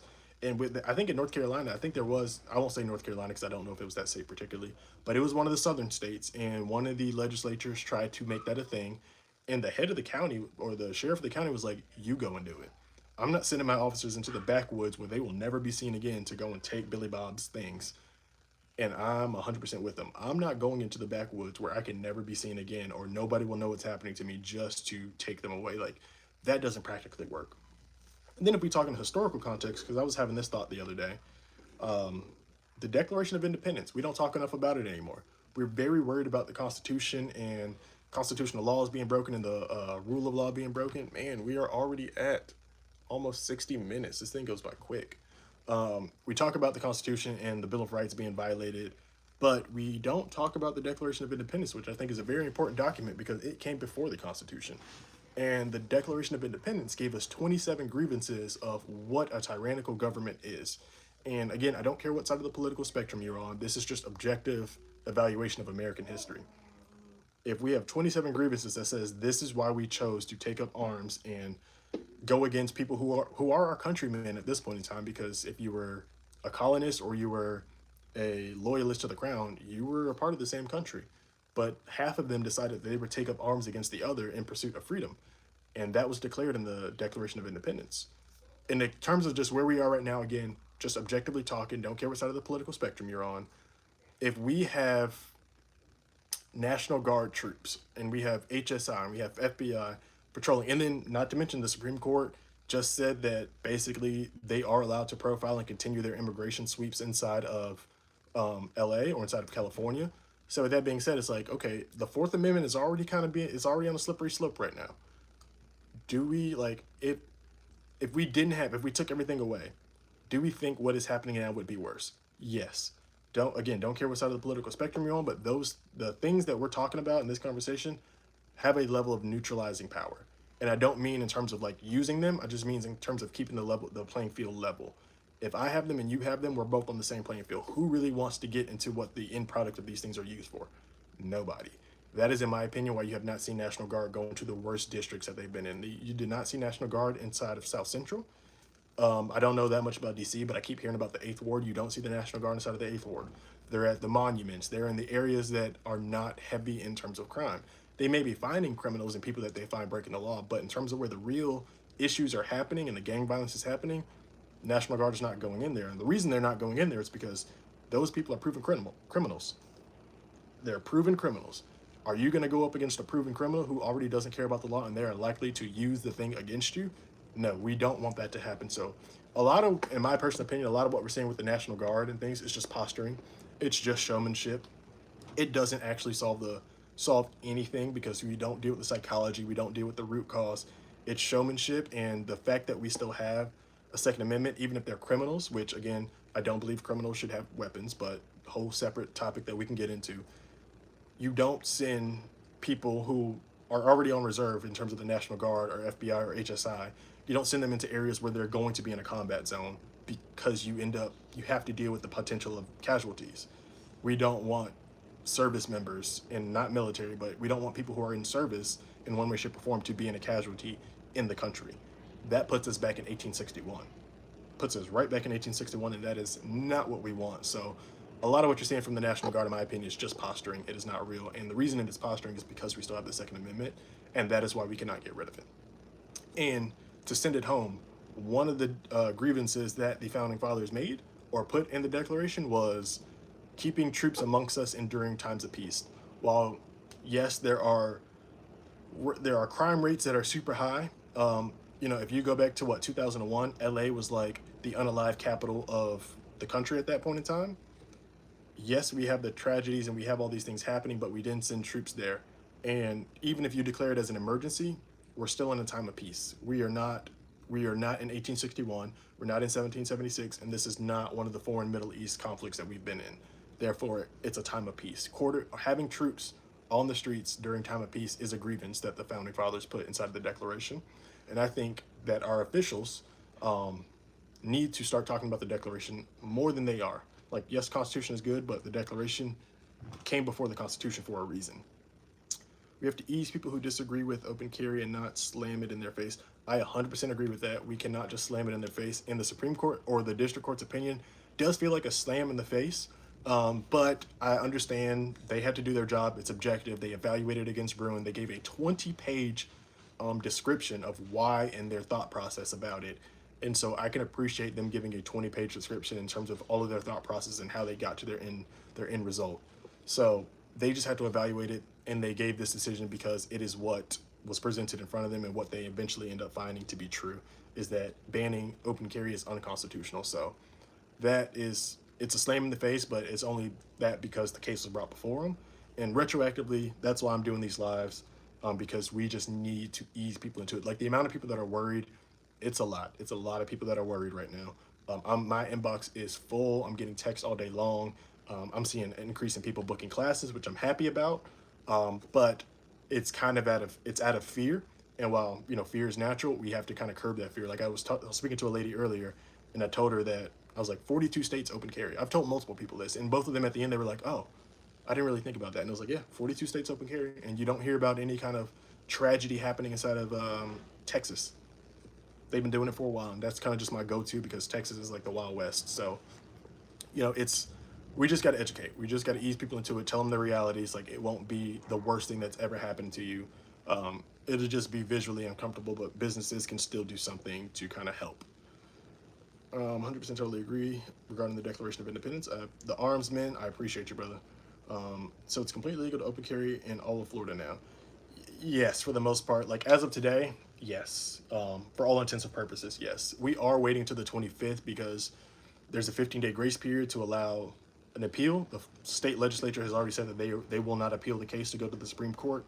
So on the 25th, we can expect 790053 to be amended. We may expect 799025, which is talking about carrying in the car, to be amended. But the 25th, it will be codified statute and codified law. But as of now, majority of sheriff departments have already made a statement saying they will not prosecute for open carry because you're not going to prosecute somebody and win a case in less than 15 days. We're already day 5, so you have 10 days left. You're not going to beat a case in that time. You're not even going to make it to a judge in 10 days. So yes, I mean, to prosecute you and arrest you for open carry now, it just would not make sense because they won't have a case. 10 days is not enough to build a case or to get a final ruling by a judge. It literally takes months to get a final ruling. Like in terms of the case that we're talking about now, this case, which turned us to open carry, started in 2022. We just got the final opinion this last week. Started in 2022. So that just goes to show you in terms of appeals and the whole process, it is years that cases take to get through the court system, which can be an argument of it may take the courts too long to adjudicate things, but we can do that by increasing the amount of judges we have, pushing more people to have law degrees. There are things we can do to kind of incentivize to get more judges out there. You are absolutely welcome, DJ. I'm glad I could be of service to you today. 66 minutes or 67 minutes already. A little bit over an hour, just by 7 minutes. We'll keep going for a little bit longer. Today, doesn't look like as many people in the live, but if there's just one person in these lives, that is enough for me because it's helping. But please, people, do not show up and do not brag about it. Also, please do not keep your hand on your yeah, anything. Yeah, which you just brought up a very good point that I'll make a video on is the how should you behave open carrying, because that's an important point. Like to see somebody that is just resting their hand on it, that will make people uneasy. So that is a very good video and a very good point in terms of the mannerisms that you should have in terms of actually carrying. That is a super good point, bro. Yeah, you shouldn't just let your hand rest on it. You shouldn't just try not to keep your hands near it. And unfortunately, that will be a thing, and there will be nothing against it. There will be no law that they make against it. If it doesn't come out of holster, it's not endangering anybody. But to keep your hand there will naturally make people uneasy. Uh, in the private security sector, I think that we will get a lot more people. Wait, what did I miss? It's legal to open carry in Florida. Yeah, where have you been since the 10th, bro? It's been 5 days and we've been talking about this. Open carry is legal inside of Florida. It will be codified statute on the 25th, but most sheriff's departments have already said that they will not prosecute. So Cowboy, yes, welcome to today. Open carry is legal. It's been, I guess, yeah, about 5 days, 6 days, 5 days, something like that. Just about a week. I think tomorrow will make a week. No, because Kirk happened on Wednesday, and so yeah, it's been at least 5 business days. At least 5 business days. Cause I'm pretty sure Kirk happened last Wednesday, which again, I completely denounce political violence. I do not. This is really splitting the country right now. Like this thing that happened to Charlie Kirk is really splitting the country. I don't agree with everything he said. I don't agree with him. I don't agree with his politics. I don't agree with his statements. But I wouldn't wish my enemy to die.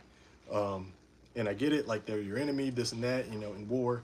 but we're in the country. I don't want an 1861 Lincoln presidency type of situation to happen inside of the country. Like that, I don't think America survives that. If we get into a civil conflict, I don't think the country comes out the same afterwards. Like we will not have a reunionized type of situation. I don't see that happening. So we really have to figure out this polarization in terms of politics, because it just can't, like, we can't let it happen. So I take the stance of, condolences to his wife, to his kids, to all those who actually cared about him, because it doesn't matter how much you don't like somebody still loved that person and they still love somebody. So I do give condolences for that, but I do not agree with him. I would never agree with him. And I do think this is what happens when you have extremely polarizing rhetoric on either side. If your rhetoric is extremely polarizing, if you are essentially trying to change people's way of life and force your perspective on them, it does not lead to good places. We have to find middle ground, which again, why on the Second Amendment is why I'm trying to find middle ground with as many people as possible, because we honestly cannot afford to get rid of the Second Amendment altogether. We just can't afford it. We can't do it. Here's some more history for you. After we declared independence from England, or the UK, whatever you want to call it at the time, you know what they did in country? They took they took weapons away from commoners and made it harder for the lower class to get weapons, because they did not want another uprising. The American Revolution sparked change in the world. Like the French Revolution happened not long after. We had sympathizers to the French Revolution. Like England immediately did not want another revolution to happen within their country, because they already lost a major continent that they were trying to take over. And so we see why that's why people in the UK don't have weapons like we have here, because after we declared independence, UK government was like, we kind of can't let this happen here too. So we should probably make laws that ban people, the lower class who might not like us, and the upper class that have power. We should probably ban them from having weapons and being able to rise up against us. So it does keep powers at check. It's the reason America is America, unfortunately. I know that's a very polarizing opinion for people, especially, ooh, we got a storm. I love storms. It's a very polarizing opinion in America because, you know, we have so many of these tragedies that happen, but we can't afford to get rid of them. And that's what a lot of people, honestly, if we just talk politics a little bit more, like the Democrats, I really think if the Democrats or the left, however you want to phrase it, if they leaned into gun laws even more and not try to completely ban them, and when they say common sense gun, like they actually make real common sense laws and not, try to ban it and do some of the things they're doing, I think they win a lot more people over. And I think they can get some of those people in the middle to kind of change where they're leaning, because the Democrats really need it. The Democrats really need something in order to get it back. Honestly, we need a third party. I'm not a Democrat by any means. I'm not on the left by any means, nor am I on the right. I don't obviously try to take this middle portion. I'm on the side of humanity. I believe all men are created equal and they all are endowed life, liberty, and the pursuit of happiness. I believe those are core principles that we should keep today. And we need to lean harder into just making laws for everybody. What you do in life really does not affect me. Like, I don't care whatever you do in life really does not affect me in most situations. Appreciate that info. I missed the lives. I can't lie. So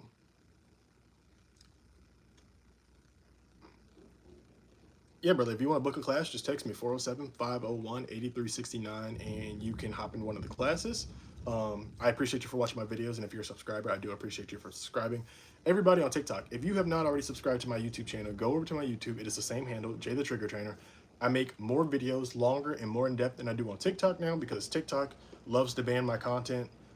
So I don't post. I do post on there, but YouTube is where I'm at a whole lot more now. So if you're on TikTok, the 7 of you that are there, if you're still there, go to my YouTube, JaiyTheTriggerTrainer, subscribe, comment, share, and that is where you can get a lot more of this education, a lot more of the information that I am giving, but more in depth and kind of a little bit more leisurely, so you can literally hit rewind in case you need to just hear it again or to watch the video over.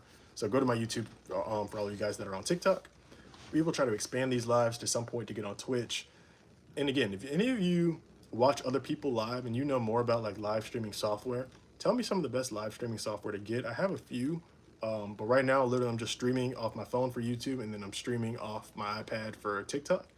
But I know I can go multi-system, but I'm kind of debating what are the best ones to use, because I really don't know. I've tried a couple different systems, but this way is just proven to be the best.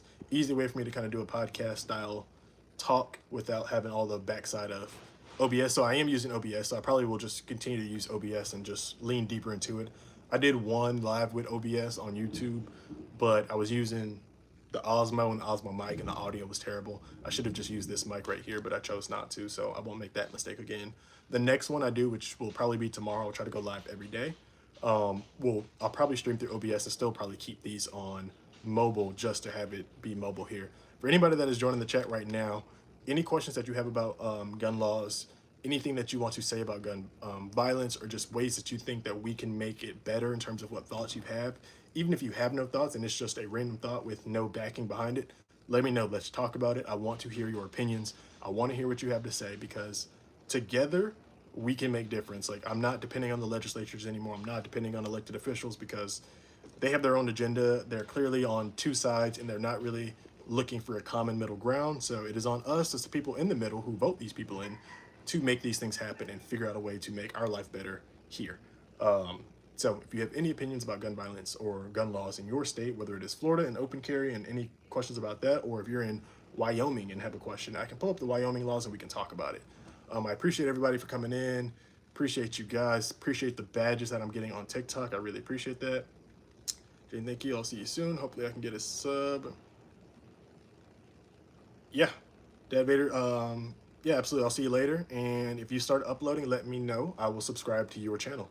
I have no issue supporting somebody else who is supporting me. Florida open carry is in effect already, or so it's a twofold system. It is in effect already. It will be codified law on the 25th. So on the 25th, there will be official, like I assume the 799053 will either be amended or it'll be taken down altogether. Most likely it'll be amended to just say that open carry is now allowed. I don't know what other verbiage they're going to put in it, but as of today, like if you're in Jacksonville, Miami-Dade, Broward, Sheriff Mina in Orange County's already said, pretty much you're good to go. So yeah, it kind of depends on your county and what somebody's saying in your county, but what the sheriff is saying in your county. The difference between brandishing and open carry, that's a very good topic to go into. So brandishing is if once that weapon or that system comes out of holster, it is now being brandished. So if it is out of holster, you are now brandishing it. And most states don't have a definition of brandishing, but if you're using it in a way to intimidate somebody or to defuse a situation, that's brandishing. And you could still, a lot of times they try to get you for disorderly conduct or improper exhibition of a weapon. Lee County, most likely in Lee County, I have to figure out where Lee County is and what district you're in, but most likely, yes, Lee County will probably be too, but look for your Lee County sheriff. Go to the Lee County, sheriff Instagram and see if the chief has made a statement about it. Most likely he has by now. But brandishing, yeah, if you pull the thing out, Fort Myers, I don't know if the Fort Myers, I don't follow them, so I don't really know. I would look up the Fort Myers County Sheriff and see what they've posted on Instagram. Most of them have an Instagram page, or just go to their website. But all in all, even if you don't want to do so, it's probably good to go, because like I was saying earlier, they can't really prosecute you right now because they have 10 days to less than 10 days before it'll be codified statute, and they're not going to beat a case and successfully convict you within 10 days. So for the most part, you're good. It's up to you whether you want to do so. You can wait till the 25th, or you can choose to do so now if you really want to. It's all up to you. But going back to brandishing, the moment you pull a system out, it is considered brandished at that point. And if you are going to brandish and not be in violation of the law, you need to be able to articulate how the person had the ability to hurt you and how they had the opportunity to hurt you. So the ability, if they have anything that sends a projectile at a high rate of speed or velocity, a car deliberately trying to hit you. I do have my concealed license. Yes, so concealed license doesn't really apply for open carry naturally by the verbiage of concealed. Concealed, you are just good to go. Your concealed license is getting more and more irrelevant. It's only really good for out-of-state travel and purchasing. You get to take home same day once your background check clear. So open carry mean that everyone has to open carry, show the weapon? No. So open carry is just a option that you have. If you would like to still conceal carry, you are absolutely allowed to do so. It is not mandated that you open carry at all. You are still allowed to conceal carry all day long. So don't think that you are forced to open carry. No state is a mandatory open carry state, especially if you're 21 plus. Usually the only mandatory open carry are for those that are 18. Like some states, they allow an 18-year-old to be in possession and carry. Usually they require they open carry, but not conceal. So for you, you are good to go. You are absolutely welcome, Spicy Virgo. Isn't it your month right now? Isn't it the Virgo birthday month? I'm pretty sure. So if you lift up your shirt and expose the weapon, that is still considered brandishing. Absolutely. There's a really good example out of Palm Springs where Lackluster did a thing on this, and a deputy actually got fired over it because somebody brandished it. They literally lifted up their shirt. You know, typical Karen at a pool, getting into it. Husband comes, he shows that he has a weapon, trying to intimidate. So again, the intent of what you're doing in that moment. If you lift your shirt with the intention to intimidate, you are brandishing, and that is negligent, and you can be oh, happy belated birthday. Happy belated. 10 days ago. What are we in? I think my little sister's birthday was like 10 days ago. Roughly 10 days. I'm always one day off with hers. I know it's bad, but I'm always one day off with her birthday, but I'm pretty sure it was roughly 10 days ago. Yeah, if you lift that shirt and you're trying to intimidate the other person by showing that you have a weapon and they have not had the ability to hurt, which means again they have a projectile that shoots they have a system that shoots a projectile at a high rate of speed or velocity. A car deliberately trying to hit you, they don't have the opportunity. So an impact weapon, a blade, baseball bat, nunchucks. Our man's with the throwing stars isn't here. He'll probably, you know, maybe he'll pop in tomorrow, pop in later before I get off. But if they have impact weapon or they have something that sends a projectile at a high rate of speed or velocity, you can articulate how your life's in danger, and then you can potentially brandish. But if they have not put your life in danger and you decide to pull yours because you want to control the situation or intimidate them and show them that you have a piece and that you're willing to use it, you will likely go to jail for, it could be assault with a deadly weapon, depending on if you pointed the muzzle at them. The moment that muzzle is pointed at somebody, that is a assault with a deadly weapon charge immediately, and that's at least 5 to 10 years in jail right there. So leave that thing in the holster. If you can get it, while we have no duty to retreat in this state, if you can retreat, get out of there. Retreating is the cheapest option. The moment you pull the thing, it only gets more complicated. Minimum you pull it, you're looking at 5 years. You point it, you're looking at 10 years. You discharge it, 20 to life, depending on if a person is hurt by it, whether the person was the criminal in front of you or an innocent bystander. If it's an innocent bystander, you'll most likely face civil court instead of criminal court, but civil court can be worse than civil court or criminal court. I think I'd rather go to criminal court than civil court, because civil, you know, they can list anything that is happening. For example, I was on a team that was in that we had a situation where we had to do our job and actually use the system for what it's meant to. And right now they are facing a civil lawsuit from the individual they had to use it on, even though they saved his life. Without their medical intervention, he would not be here today. But in Florida, you have no immunity from criminal or civil liability. So, like I said, pulling should be the absolute last option. If you can get out of there and just leave, I'd recommend to do so, even though you have no duty to legally do so, and you cannot be criminally prosecuted if you do not retreat, even if you had the opportunity to do so. Are you hiring for security details currently? Currently, I am not hiring. I will probably start a hiring process towards the end of the year. Right now, I'm renewing insurance. I literally just got an email from them earlier, but I am not hiring. But I will say you can text me your credentials at 407-501-8369, and I will keep you in our standby list. I'll also put you in a group chat where you can find other work in Florida, depending on if you're in South Florida, there's plenty of work.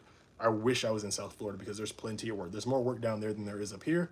But since we're open carry, I do expect that to change because lots of businesses are worried, and I don't think their employees will want to deal with a person that is open carrying. So text me your credentials if you have a D&G, or even if it's just a D, and I will get you hooked up, even though I probably will not hire you as of right now. I won't start my hiring process probably until late November, going into December, where the new year starts and a lot of contracts are in their renewal process. So not currently, but soon. We are at 83 minutes. Anybody else have any other questions? We won't get off just yet. Not just yet, but we will continue to take questions, whether it is on YouTube or on TikTok. Again, I appreciate everybody. For the people that are on TikTok, again, if you have not gone to my YouTube and subscribed, please go to my YouTube and subscribe. That is where we are growing. That is where you can support me the most right now. We are seeing a lot of good traffic on out of YouTube right now. And if you want more in-depth videos that I don't provide on TikTok, because I mean, I just don't. I record for YouTube now, and then everything is post-production for TikTok and other platforms. Go on YouTube. I make really in-depth content there on as many topics as I can. So that is where you can go there. Any tips for getting into armed security? For getting into armed security, get your D&G license. That is the first step. Like, you got to get that D&G license. And I would advise it because I think we'll see a lot more work coming. Get your D&G license, take training seriously. So when I was getting into armed security, the Uvalde situation happened and the Buffalo situation happened, and I had a breakdown in my therapist's office because, one, I was already going to get into it at some point in time because the Pulse shooting happened, and I thought that was the worst act of violence I could have ever seen, especially because it was in my hometown. And it was like, I don't believe in somebody going into a building and because of hate going and, unaliving a bunch of people. I was like, I will stand in front of them and fight. And that is, and then the Uvalde and Buffalo shooting happened, and then it became real life. All that to say, take your training seriously. Like, I see too many people that get in, they just want to they want to look cool, they want to wear a vest, they want to have some authority figure, but they're not really willing to do the job. They don't obsess over the details. If you're going to get into armed security, obsess over the details. Like, your life is on the line. You are in charge of people's lives and protecting them. And if you fail to do your job one day, that's going to sit with you forever. Like the security guard that was outside of Pulse, he got out of the industry right after that. And I understand why, because he just objectively, he did not protect those people. Granted, he didn't have as much power as the other person, which is why, again, obsess with the details. You can get a permit for your G license will cover your sidearm, and then you can also get a long weapon permit too, to be able to use that on duty, because we see after the Pulse shooting why you potentially will need that longer opportunity if the situation calls for it. So obsess over the details. And then I will say, build your reputation. So if your Instagram is a joke, which, and I just say a joke because, like, if you just use it for fun, your Instagram is like, it's a part of your resume. Like, we look at people's Instagrams to see, okay, how do they set their kit up? Is their kit set up in a way where, like, they're actually professional, or does it look like a goofball? Just be obsessed over the details. From there, if you obsess over the details, you obsess over the laws, you obsess over actually knowing how to do your job to the best of your ability, you will do fine. From there, we have group chats in Florida where we post work across the state. So if you're in South Florida, there's contracts constantly being posted. I feel like I've seen at least two since I've been on. And then you can just pick up work and kind of freelance for different companies out there. I don't recommend applying to Allied or any of the public security. So there's a difference between public and private. I consider Allied, Citrus, those to be public, but on the private side, it's a lot of companies that you just don't hear about that are doing a lot of work out there. To answer some of these other questions, what type of training do you do? So I do the CCW training, educating you on laws like I'm kind of doing here, but you officially will be able to get your permit, even though we're open carry and permitless carry. You would still at least learn the laws. And if you don't want to take that class, I do give that video free on YouTube, which is why all of you on TikTok should go to my YouTube, watch the carry laws there, and you will know it and essentially get my class for free. The other ones I do is actual handling of the systems.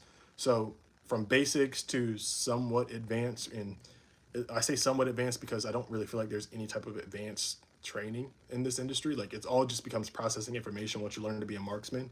Once you learn how to hit the X the same time 10 times in a row, at that point, it's just how much information can you visually process, make a decision on in 3 seconds. So that is the type of training I offer. Classes for your license is not enough to prepare you for armed. Yes, that's a very good point. Like the class. So when you go in, if you're still in the chat, where you at, Joe? If you're still in the chat on YouTube, just once you go and take that the D license course, which is your unarmed license, that's a 40-hour course, and then the G license is a 28-hour course. That is not enough. That is not even the tip of the iceberg. Literally, like, I don't remember most from my D license class. All of the things I learned was on the job. And try to find a group that has a team. Because you can get into a lot of individual work, but if you're just individually working, like, you don't get to bounce ideas. I was really lucky, and when I got in, there was a team that, like, I automatically got on. I don't say automatically, but I knew the owner, and, like, I pretty much automatically got on. And it was the most benefit. Like, it's the reason I got so good and I obsessed so quickly, because one of them was an FDLE officer, and that's Florida Department of Law Enforcement. Another guy was a Marine, and another guy had just been in the industry way longer than I had. Well, I was an instructor. I knew the laws. I knew what it said on paper. I still had a lot to learn, and I got to bounce ideas off of them and work with them in real time and constantly progress my skills. So try to find a team. Tell somebody that you're willing to learn under them. Don't work for free, but find some people that go to the range and they really practice. They obsess over the details. Your life depends on it. Quite literally, your life and everybody else's life depends on it. What is this about? GTA 5. If you're still here, this is about different gun laws. We are talking gun laws. We're talking gun education. I was going through really trying to ease people's mind about this open carry inside of Florida. We just got into the rant of armed security because I think armed security will become very prevalent since we are now open carry, kind of how Tennessee is. Tennessee is very, armed security up there is very prevalent. Like, they're at grocery stores, like, they're just everywhere around. We don't see that as much here, but I think we will soon. So that's kind of what this was about. What's my favorite EDC? That's a good question. It's kind of changing. So I EDC the 320, and again, I know the 320 jokes are going to come, but I EDC at 320. I used to EDC at 365. I still really like that one because it's super lightweight.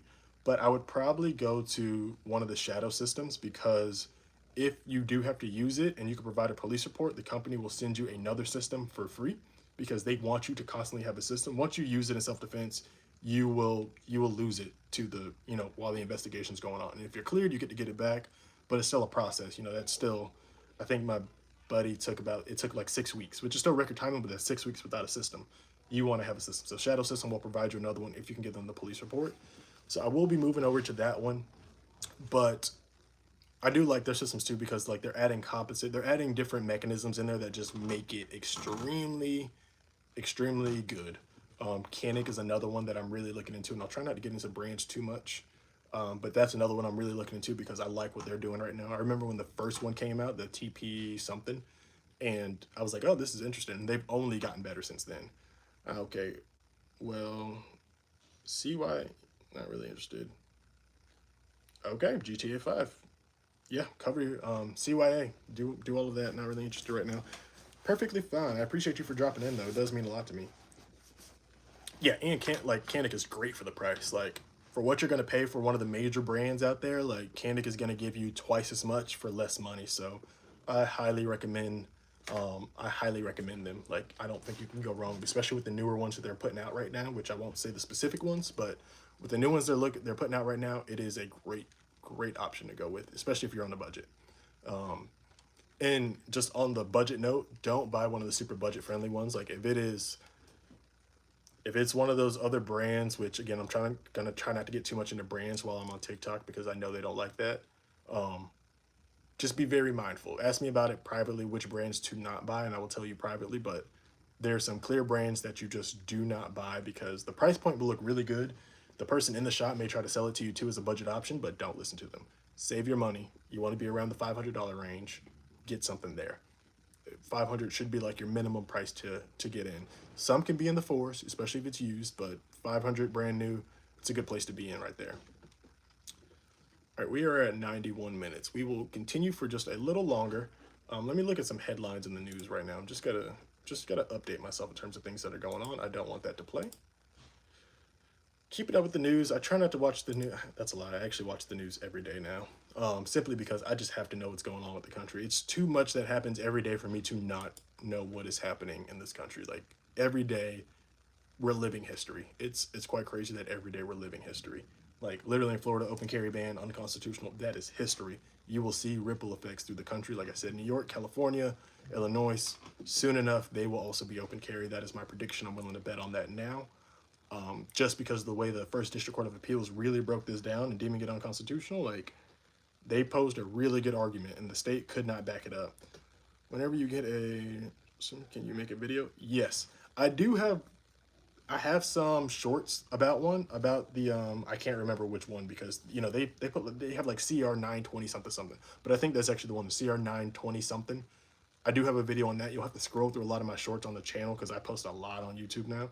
But I do have a video on at least one of them in my shorts on YouTube, so you can go and watch that one, or my Instagram. But YouTube is probably easier since that's already where you are.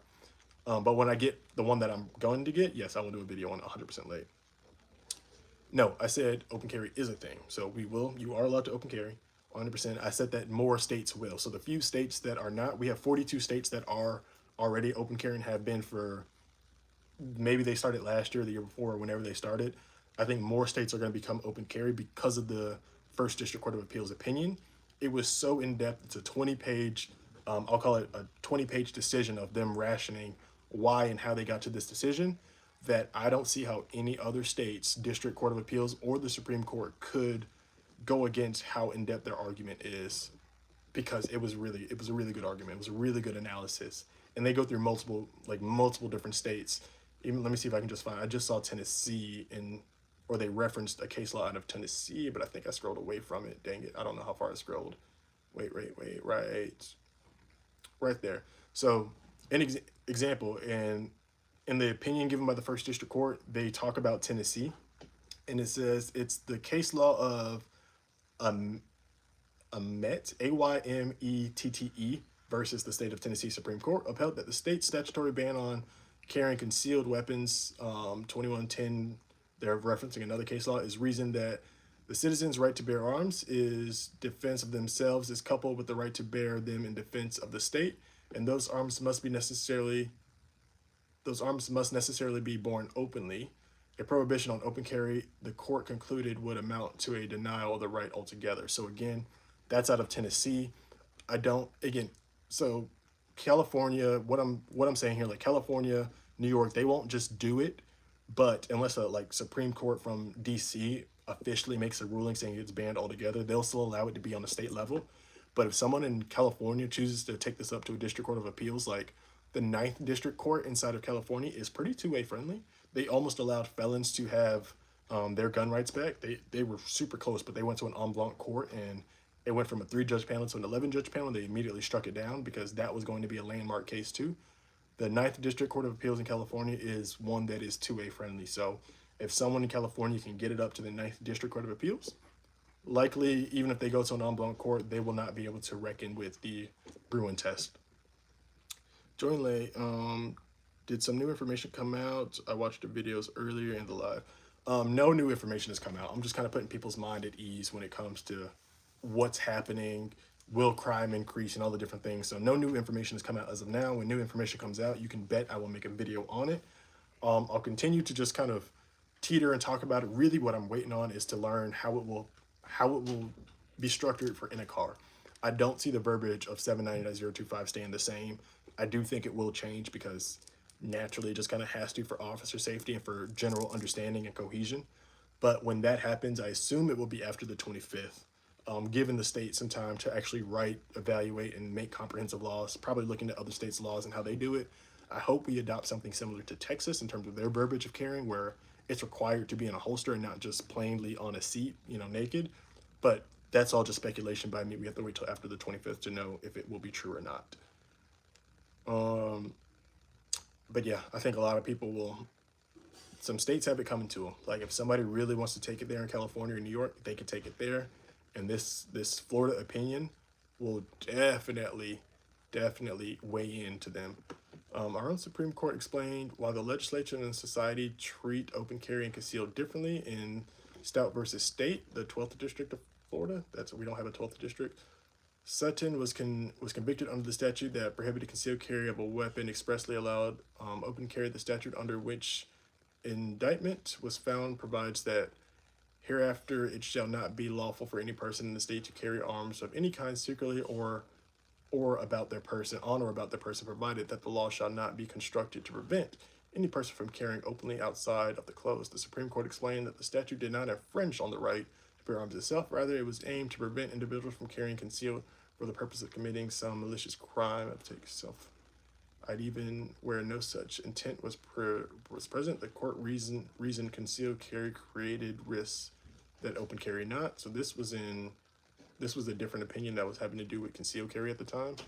Can we talk about how NY is the worst? Yeah, NY is very bad when it comes to laws. Like they're very bad. Even though they had the Bruin decision come out of New York, like they still try to circumvent that by making extra criteria in order, or just making the permit system extremely hard to get through. I think it's an 18-hour course to get a concealed carry license inside of New York City. 18 hours is crazy. And then you have to find an instructor up there that actually does it. And there's not many instructors, considering there was not a lot of enthusiasts up there that were even instructors to begin with. I have a friend that would travel up to New York and do some classes. I don't know if he's done any recently. But in New York, a lot of out-of-state instructors have to fly into New York, go talk to their PD systems and whatever they need from us as instructors, and then be able to teach. So New York makes it extremely hard in order for you to get a permit up there, which just doesn't make sense, even though they had the Bruin decision come out of New York.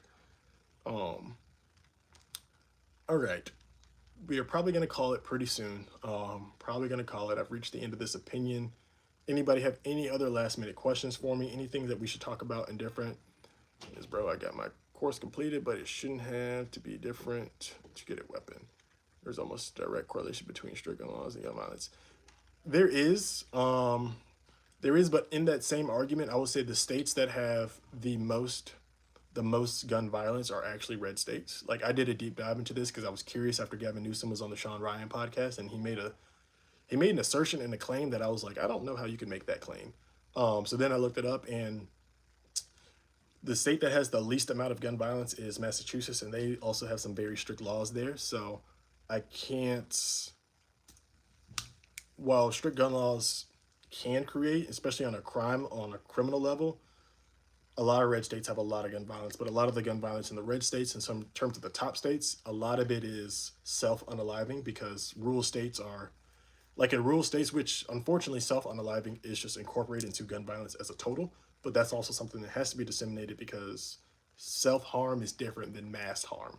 And in those states, a lot of times it's self-harm simply because they just have nothing to do. Like there's nothing to look forward to in life. And I think that is usually the bottom line in terms of whether it's a mass tragedy or a self tragedy, they usually lack a will to live. They don't see a purpose in staying alive on this in this lifetime, so they're just willing to go out in any way, shape, or form. And that is like the number one issue to all gun violence is that person does not have a will to live and they don't value life, whether it is themselves or everybody else. That is one of the first things that we really have to address. It goes with the territory though. Yeah, naturally it does. Hey bro, top Indiana singer. Content. I'm looking to get my first ARP, mainly for home and range use. I'm trying to decide between 3 blackout or which would I recommend between 3 blackout or the 5? Oh, 3 black is a lot quieter. Like especially if you get the 270 grain, it is a lot quieter. At 3 a.m. if you have to use it from the dead of sleep, it's like I'd prefer my ears to not be blown out because they will be blown out once you actually have to use it.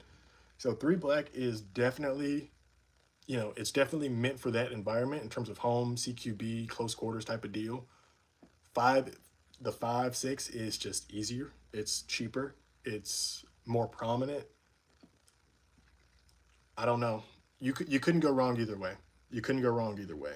Like in terms of both of those, you could not go wrong either way. So that one has to be a personal opinion. I do like black. I do like black on blackout, but it's just more expensive, man. Like you're looking at like $1 plus per round. But it definitely is a good option for that environment. But you couldn't go wrong either way. You really couldn't. So I'd say whichever one is more budget friendly or whichever one you like the best, that's the one you should go with. Because I couldn't like if you had to give me either one, it's like I'd take either one into that situation anytime. It wouldn't matter, just one or the other. If you gave me one or the other and it was like just pick one, I'd probably pick the blackout. Just being honest. But if I had a choice in terms of being economical about it, economical. I don't know if I said that right. I'd probably go 5.5 because it's not as much of a burden in terms of being able to get it and buy it. Yeah, it's been a minute. I attended one of your training sessions with your attorney. I appreciate you, bro. You were in that class with Brandon. Shout out Brandon Gans. If you are in Central Florida area and you need a defense lawyer, Brandon Gans at Gans Law is one of the best. If I have any, even if it's not firearms related, if it's just a traffic ticket, call Brandon Gans. Call Brandon Gans every time because he has gotten me through all of my traffic tickets. I fortunately had a really bad spill where I got quite a few, more than I would like, and he has gotten me through every single one. I have no points on my license, and I really have to attribute all of that to Brandon Gans. So Brandon Gans at Gans Law, definitely one of the best attorneys in Central Florida. You can call him, let him know Jay sent you. Maybe he works out something for you, but yeah, Brandon. And I really appreciate, Tim, I really appreciate you for coming in. I really appreciate you for supporting the company and taking that class with me. I got more stuff coming for you. Like for some of the people that have already taken classes, I plan on giving y'all some sort of incentive to come back and take more classes. And, since you've already paid me once, I'll try to, make the price a little bit better for you on the next one. But I do got some stuff coming for you. I'm just working on that on the backside. Question: if someone moves to Florida, is it easier to be a employee in a gun or a wholesale business? Let me read that again. Is it easier to be an employee in a shop or wholesale business? Probably an employee because all you have to do is like fill out an application. I'm not saying that as like to be smart. You just fill out an application. If they accept you, they accept you. To be a wholesale business in the industry, if you are selling the products that we're talking about, if you're selling the products that we're talking about, like you have to get an FFL license. Like you have to have a designated place. The ATF will come to you, like they will be able to come to your home or wherever you designate. So I think it's a lot more cumbersome to sell the physical products that we're talking about. If you're just talking about like selling gear, it's really easy to just sell gear. Like go on Sunbiz, register an LLC, get a resale license, a tax sale license, and then you can like negotiate with distributors to get products and put them on a website and just send them to people. So it depends on what side you're kind of trying to get in. If you're just doing gear, wholesale is not that hard. It just takes a little bit of money to get started. To be working a shop, that is pretty easy.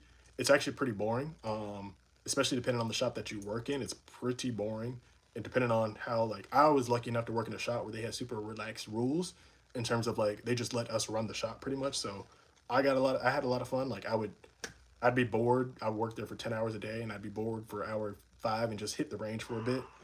So I had a lot of fun, but I know at the range I teach at, those guys cannot do the same things that we did there. So a little bit of difference. Um, yeah, we can 100% get that outdoor session.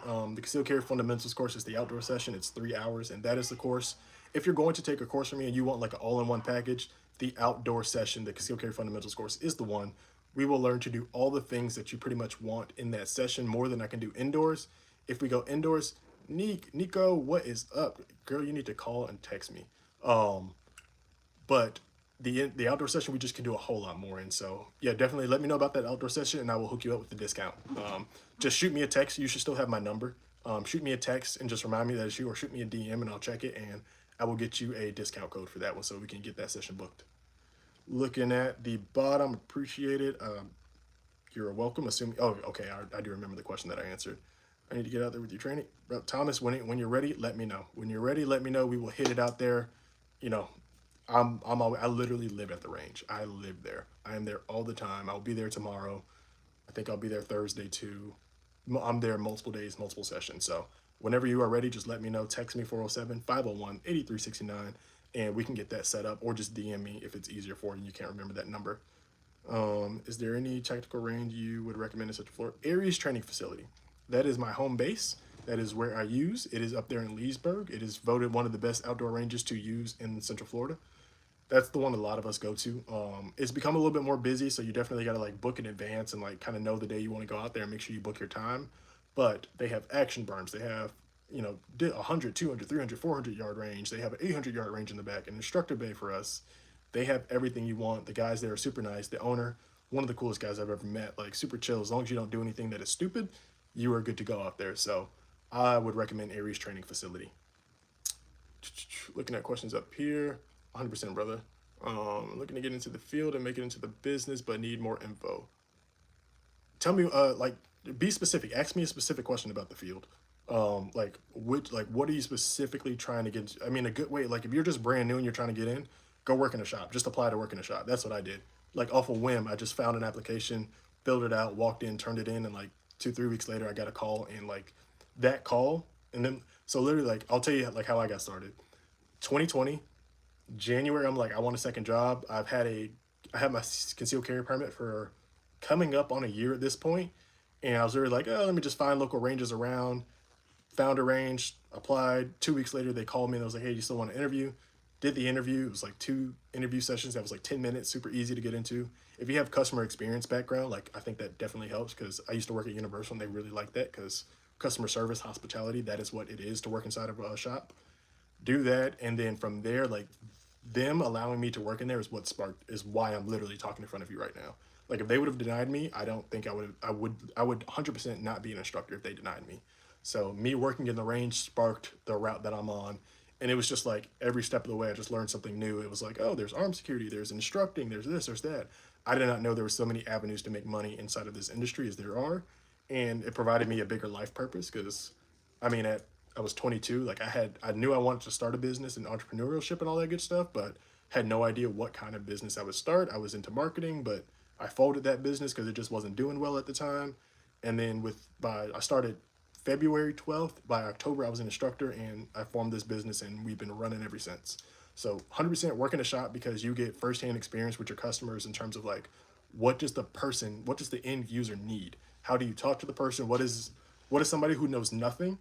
What do they know, or how do you treat them from nothing and then get them to knowing something? I remember a guy who I see all the time, like just on duty sometimes at one of the contracts that I have. I think I educated him on his first few, like the first few systems that he bought. Like, I was right there educating him.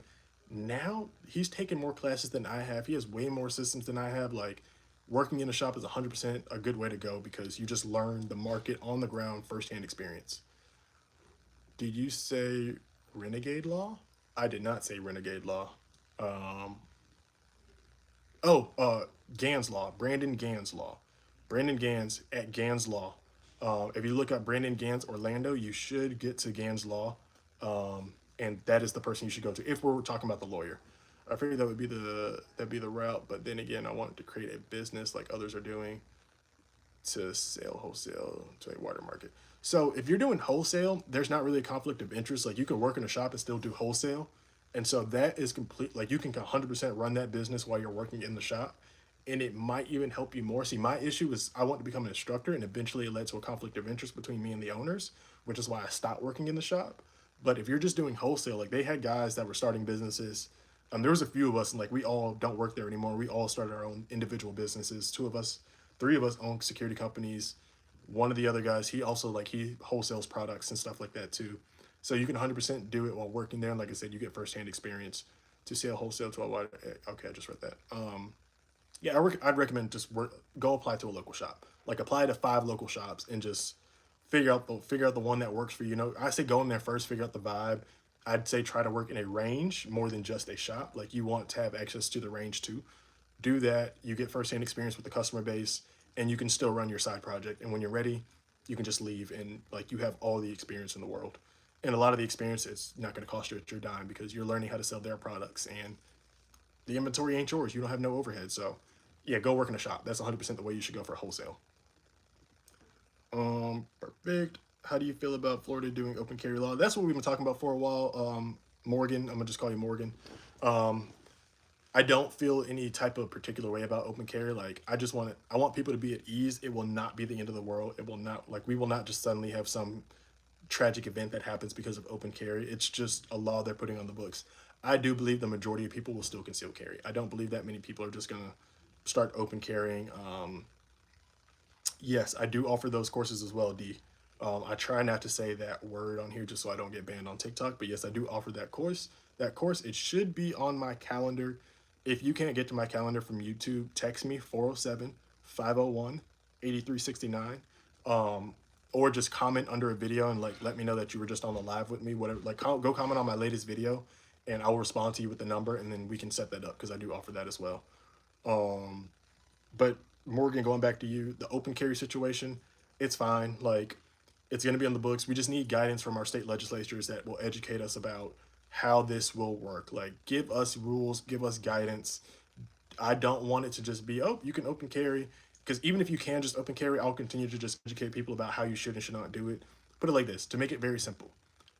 All that changes now is that we can see the weapon on you. So we can visibly just see it on you. The point that you use force, the point that you have to use, ultimate force to protect yourself, that does not change. No other criteria in terms of how do you protect yourself in Florida changes just because we went open carry. Nothing changes. It just means that we can visibly, like you're allowed to visibly show that you have it on you now. That's all that changes. That's why I don't really feel like super gung ho about it, or like I'm not like, oh my god, this is terrible. It's not terrible. Like nothing else changes. It's just the fact that like just like permanent carry was like, okay, you don't need the piece of plastic in order to have it on your person under your shirt. That's all that changed. And when they went permanentless carry, bits of the portion of how to carry in a car that also changed. I'm expecting that same thing to happen with open carry. We just have to wait for it because it wasn't legislature. It wasn't legislature that started it. It was a district court decision, which kind of changes the nuance of how we actually operate in terms of like making the laws, writing it. We have to do it retroactively instead of proactively now. But I can assume after the 25th, we'll probably get more guidance from the state legislature, Ron DeSantis, about how we're going to move forward with this. So wait till the 25th. But overall, it just like the only thing that changes now is we can just visibly see it on you, and you're not going to go to jail for it. There's no more. There's not a ban on it statewide. You're just allowed to show it that you have it on you. Granted, private businesses will most likely not let you open carry, and they might not. I'm telling open bit like especially if it's restaurants, the restaurant probably they might not want, especially since it hasn't been a thing for us ever, probably since the 80s. I'm assuming a lot of restaurants will probably ban open carry. I do think they will end up getting signs that say no open carry allowed inside. I'm hoping they don't go strictly to like no weapons allowed signs because that just alienates a base too much. So I do think restaurants will start to have no open carry signs. I do think you'll see an increase in armed security presence around, but that's That's pretty much just it. So it might be a good time to get into to armed security. And again, just to reference that again, don't go to Ally. Don't go to one of the major public security companies. They will pay you nothing for the job. For those, I mean, for those of us that are still here, security jobs, like if you go to a company like Ally, they'll pay you $15 to be an armed guard, $18 if you're like a supervisor or one of the top guys. We have group chats where we don't accept jobs that are less than 20 or 25. I don't walk out of my house for less than 25. Never. I'm not doing a job for 20 an hour. Unless it's a job that like it's 20 hour or it's 12 hours a day and it's local. If it's not 12 hours a day and local, I'm not doing it. But at this level, like that's what I used to accept in like my first year to year and a half, even going in the year two a little bit. 20 was like okay. But in this economy, if it's not 25, I'm not leaving. And honestly, my rate is 35. That is my hourly rate that I'm getting paid. And you'll deal with all those people that are like, oh, you're getting paid $12 an hour. No, I'm not. Never have been. Never will be. Is the no, Morgan? Absolutely not. So that one they asked about the G3X. No, I don't believe in that company at all. I've seen too many quality control issues, and to just intellectually stay honest, I feel the same way about SIG right now as I do about them. Taurus, I can say Taurus because that's just Zodiac. I feel the same way about the 320s as I do about Taurus right now. Their quality control issues. Like I have not liked Taurus since the beginning because I've seen issues out of their systems fresh out of the box. I don't like their systems for that reason, and I've had to do the same thing for SIG because if I feel that way about Taurus, I have to feel that way about SIG in order to keep it intellectually consistent. So I don't recommend that system. Unfortunately, I don't recommend the 320 right now either, even though it's the system that I carry. I bought my system way before we had all these issues. So we're not in the same. Don't get that one. You're better off going to a mechanic, saving the money, going to a mechanic. It won't be that much more. I think you'll pay like $100, $200 more. You'll get so much more. You'll get such a better package. Go to mechanic. That is 100% the way to go. Do not do Taurus.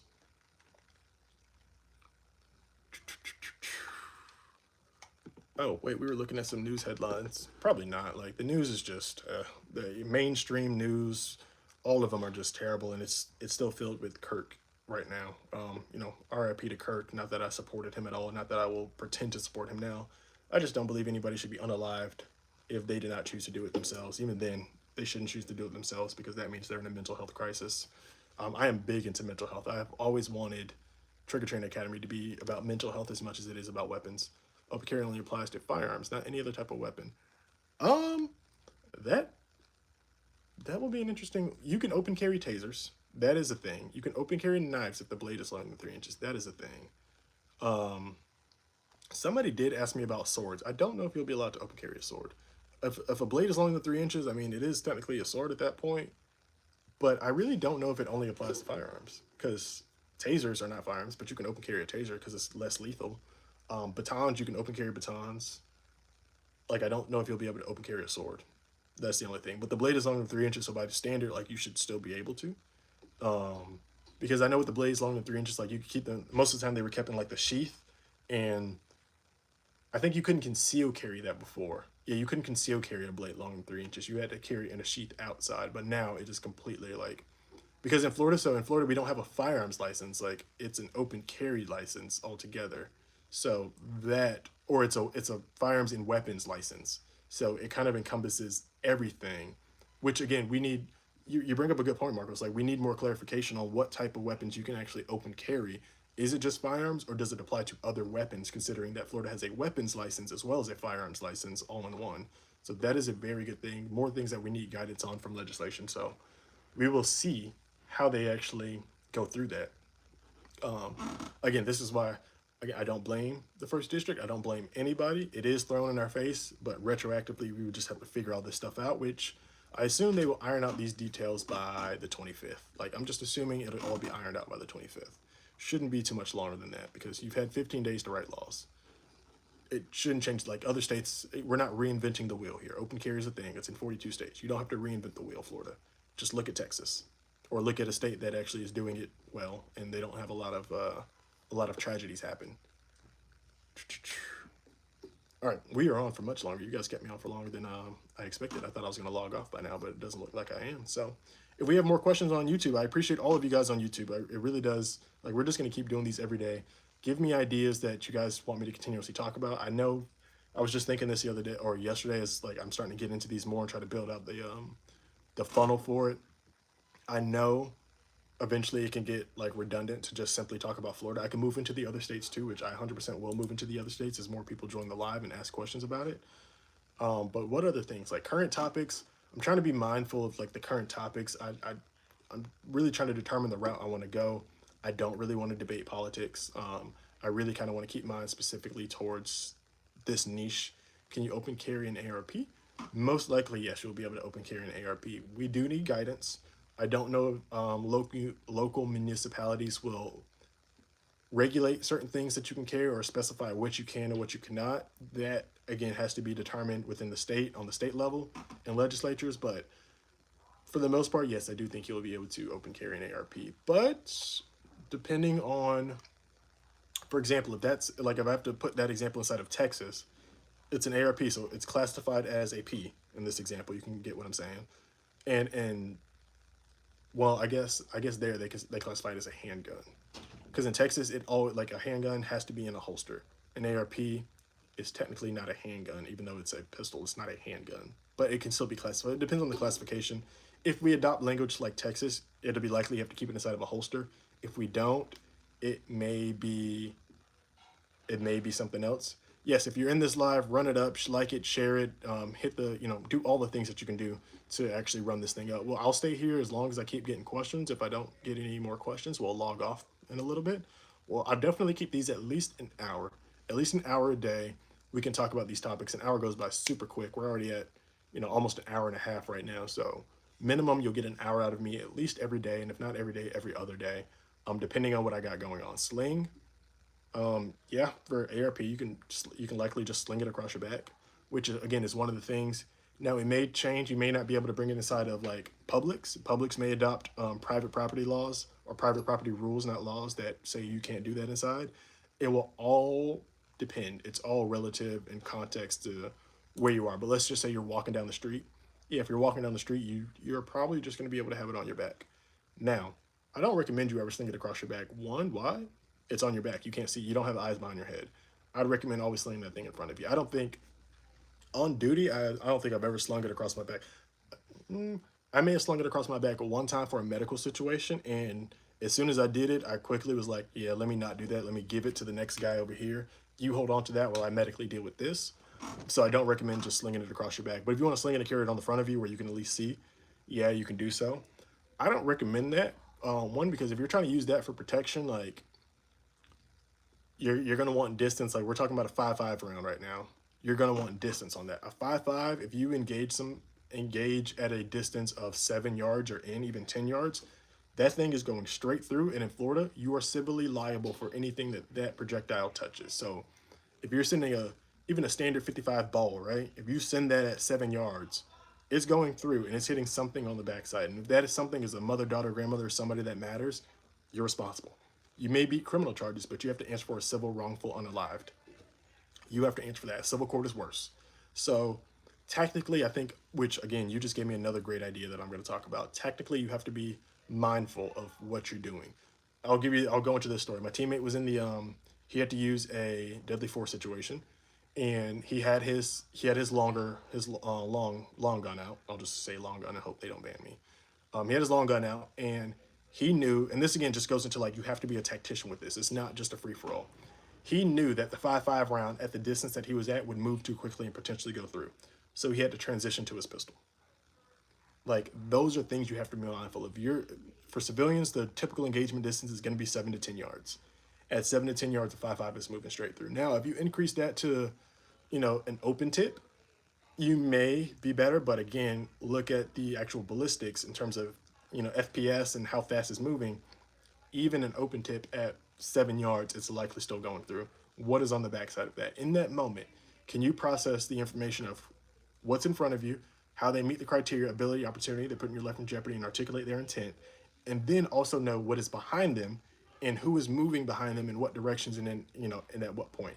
There's a lot of information to process when you're actually in the process of using self-defense that I don't think enough people talk about. The amount of information processing. What's the time there? The time here is 8:33. The information processing portion of actually using successful self-defense is way more than most people think about. Like A lot of people, it's going to be fast. It's going to be quick. Most self-defense situations, I'd say, happen between 4 to 6 seconds, roughly about 4 to 6 seconds. You have to evaluate 20 different things in 4 to 6 seconds. At the point that you are say, okay, it is go time, you have to evaluate right then, make your decision, do it, and then pray that you're still good on the backside. An ARP just at a close distance for civilians, it's just not what I would use. It's not what I would use at all, considering the type of projectile that you use in a pistol, which, if you know what I mean, like the ones that open, those are designed to not, they're designed for collateral liability protection. So it should not go through. And if it doesn't go through, that means nobody else on the other side can be hurt. ARPs and the 5.5s and the blackouts, they don't have those same physics. So they will likely, go straight through. You're responsible for whatever's on the backside of that. So be mindful about that if you're going to sling an ARP around you. All right. Any more questions, even if it's about a different state? I'm not going to talk about the news. It's all just full of politics. And if you want to debate politics, go watch Dean Get a Job, or go watch, why can I never think of the other one's name? It's Dean, not Charlie. I can't think of the other kid, but they were both on Jubilee. Go watch Dean Get a Job, or the other one. The other kid, he's a blonde hair kid. He's like 20 years old, but he's super smart. I really like watching them. They are super smart. So you can go and watch them if you want to, debate politics a little bit more. All right. Are you speaking in 2 times? No, I just really speak fast. It's just a thing, especially if it's a topic that I like know a lot about and I get like in depth about. I just get to rambling and speaking like at the speed of light. So I'm sorry about that. I try to be mindful, but once I get on a rant and I get to thinking and trying to articulate what I'm thinking in real time, I just send it off super fast. So I apologize if I speak too fast and you don't understand me. But a lot of this I've already mentioned in a regular video. So on those regular videos on my YouTube, you can just go there, and if I said it too fast, just rewind it 6 times until you can understand what I said. But if I spoke too fast and you missed a point, just ask me like what point you need me to like reiterate, and I'll slow it down and try to break it down for you. But yeah, I do know I talk really fast. It's a natural habit. I really think I get it from my early days of posting on TikTok, where they only gave me a minute to get all the information out, and it's like, I don't want to make 6 parts. So I'm gonna send this as fast as I can at you in a minute and just watch it over. And it's just become habit after like 5, 6 years. So I apologize. Yeah, add captions. Look, man, we got to figure out this whole system. Like, again, I'm literally doing this on the fly. It's like, turn the dude that just joined the chat. I know some of you might not like me, but on TikTok, the dude that just joined the chat, FTWW, I like your name. That's how I feel. Sorry, just is what it is. If you're on TikTok and you don't like that, it's only like 3 of you anyway, and I know at least 1 of you. So yeah, I really like your name for the guy that just joined. It doesn't look, I don't know if you bounced already, but I really like your name. That's a bold name to have right now. I already know where you stand. Or slow it down in your settings, guys. I usually put content in 2 times speed. I listen to books at 2 times speed. Like, I'm a big listener. I don't like to really read books. I'll listen to them because I feel like I absorb information more. The only thing I really read is case law, which is surprising. I hated reading as a kid, but it turns out I just didn't like the things they were trying to have me read. I don't care about a novel. Tell me about something in real life. History, contextual about like laws and things like that, I'll read that. But I listen to books, and I'll listen to them 2 times speed just to speed it up because I can process the information fast, which also probably does not help me in terms of my speaking pattern. That's probably also why I speak a little fast, because I've been listening to books at 2 times speed for some years at this point. So yeah. Danny, I appreciate you for joining, even if you just bounced. I appreciate you for joining in real quick. It means a lot. We're talking gun laws. We're talking gun education. If you have any laws about or any questions about open carry that's happening in Florida, or gun laws in your state, or just opinions about how we can decrease gun violence in the country, drop your question or opinion in the chat, and we will address it in this moment. We got 13 on YouTube, and we got 2 on TikTok. I am probably about to go eat soon, so ask your questions now before we log out of here, because it's that wind down time. I try not to work past 8, even though that really never works out, but I try to at least stop and take a little break at 8 towards the end of the night so I can redo this all in the morning. It's funny. And for my other bro, if you're still in here and like you're trying to run your own business, be prepared for 12-hour days with no pay. Running your own business is not what everybody makes out to believe. You are the boss, and if you don't make money, it is your fault.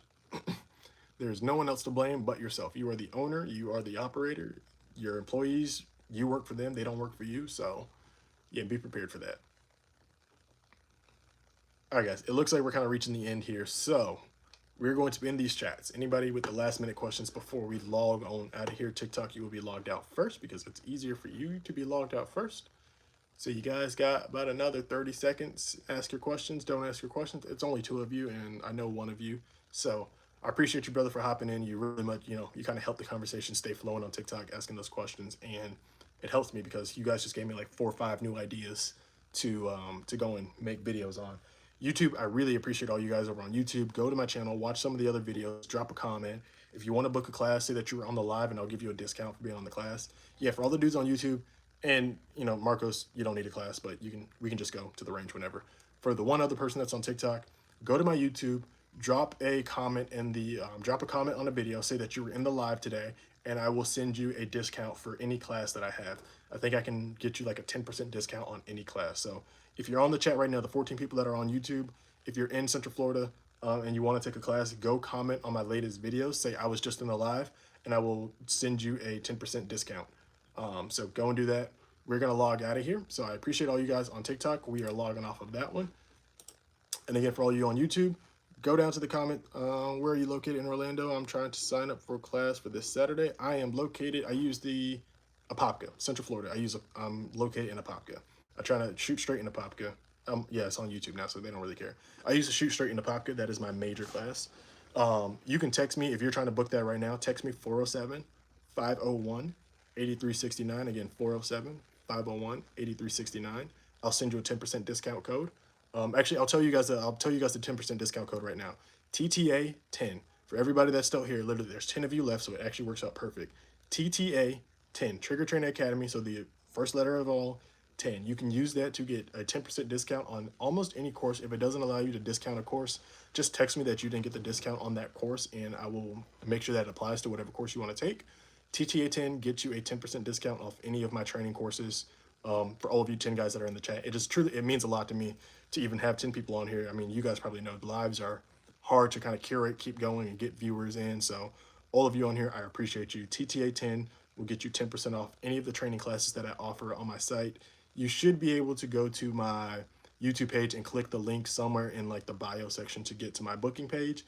If you can't, again, go on my last video and go to my last video, and in the description, the link to book with me is there. It's also at the end of the video if you watch the full thing through. So if you go there, click on my latest video or click in my bio, click the Trigger Trainer Academy.as-me, find any class that you want. TTA 10 will get you 10% off of that class. I appreciate all of you. I am going to go and kind of chill out for the rest of the night, do some last minute business dealings, and I will be back on tomorrow. I appreciate all 13 of you. Again, TTA 10, 10% off. Stay on mission. I will see you guys tomorrow.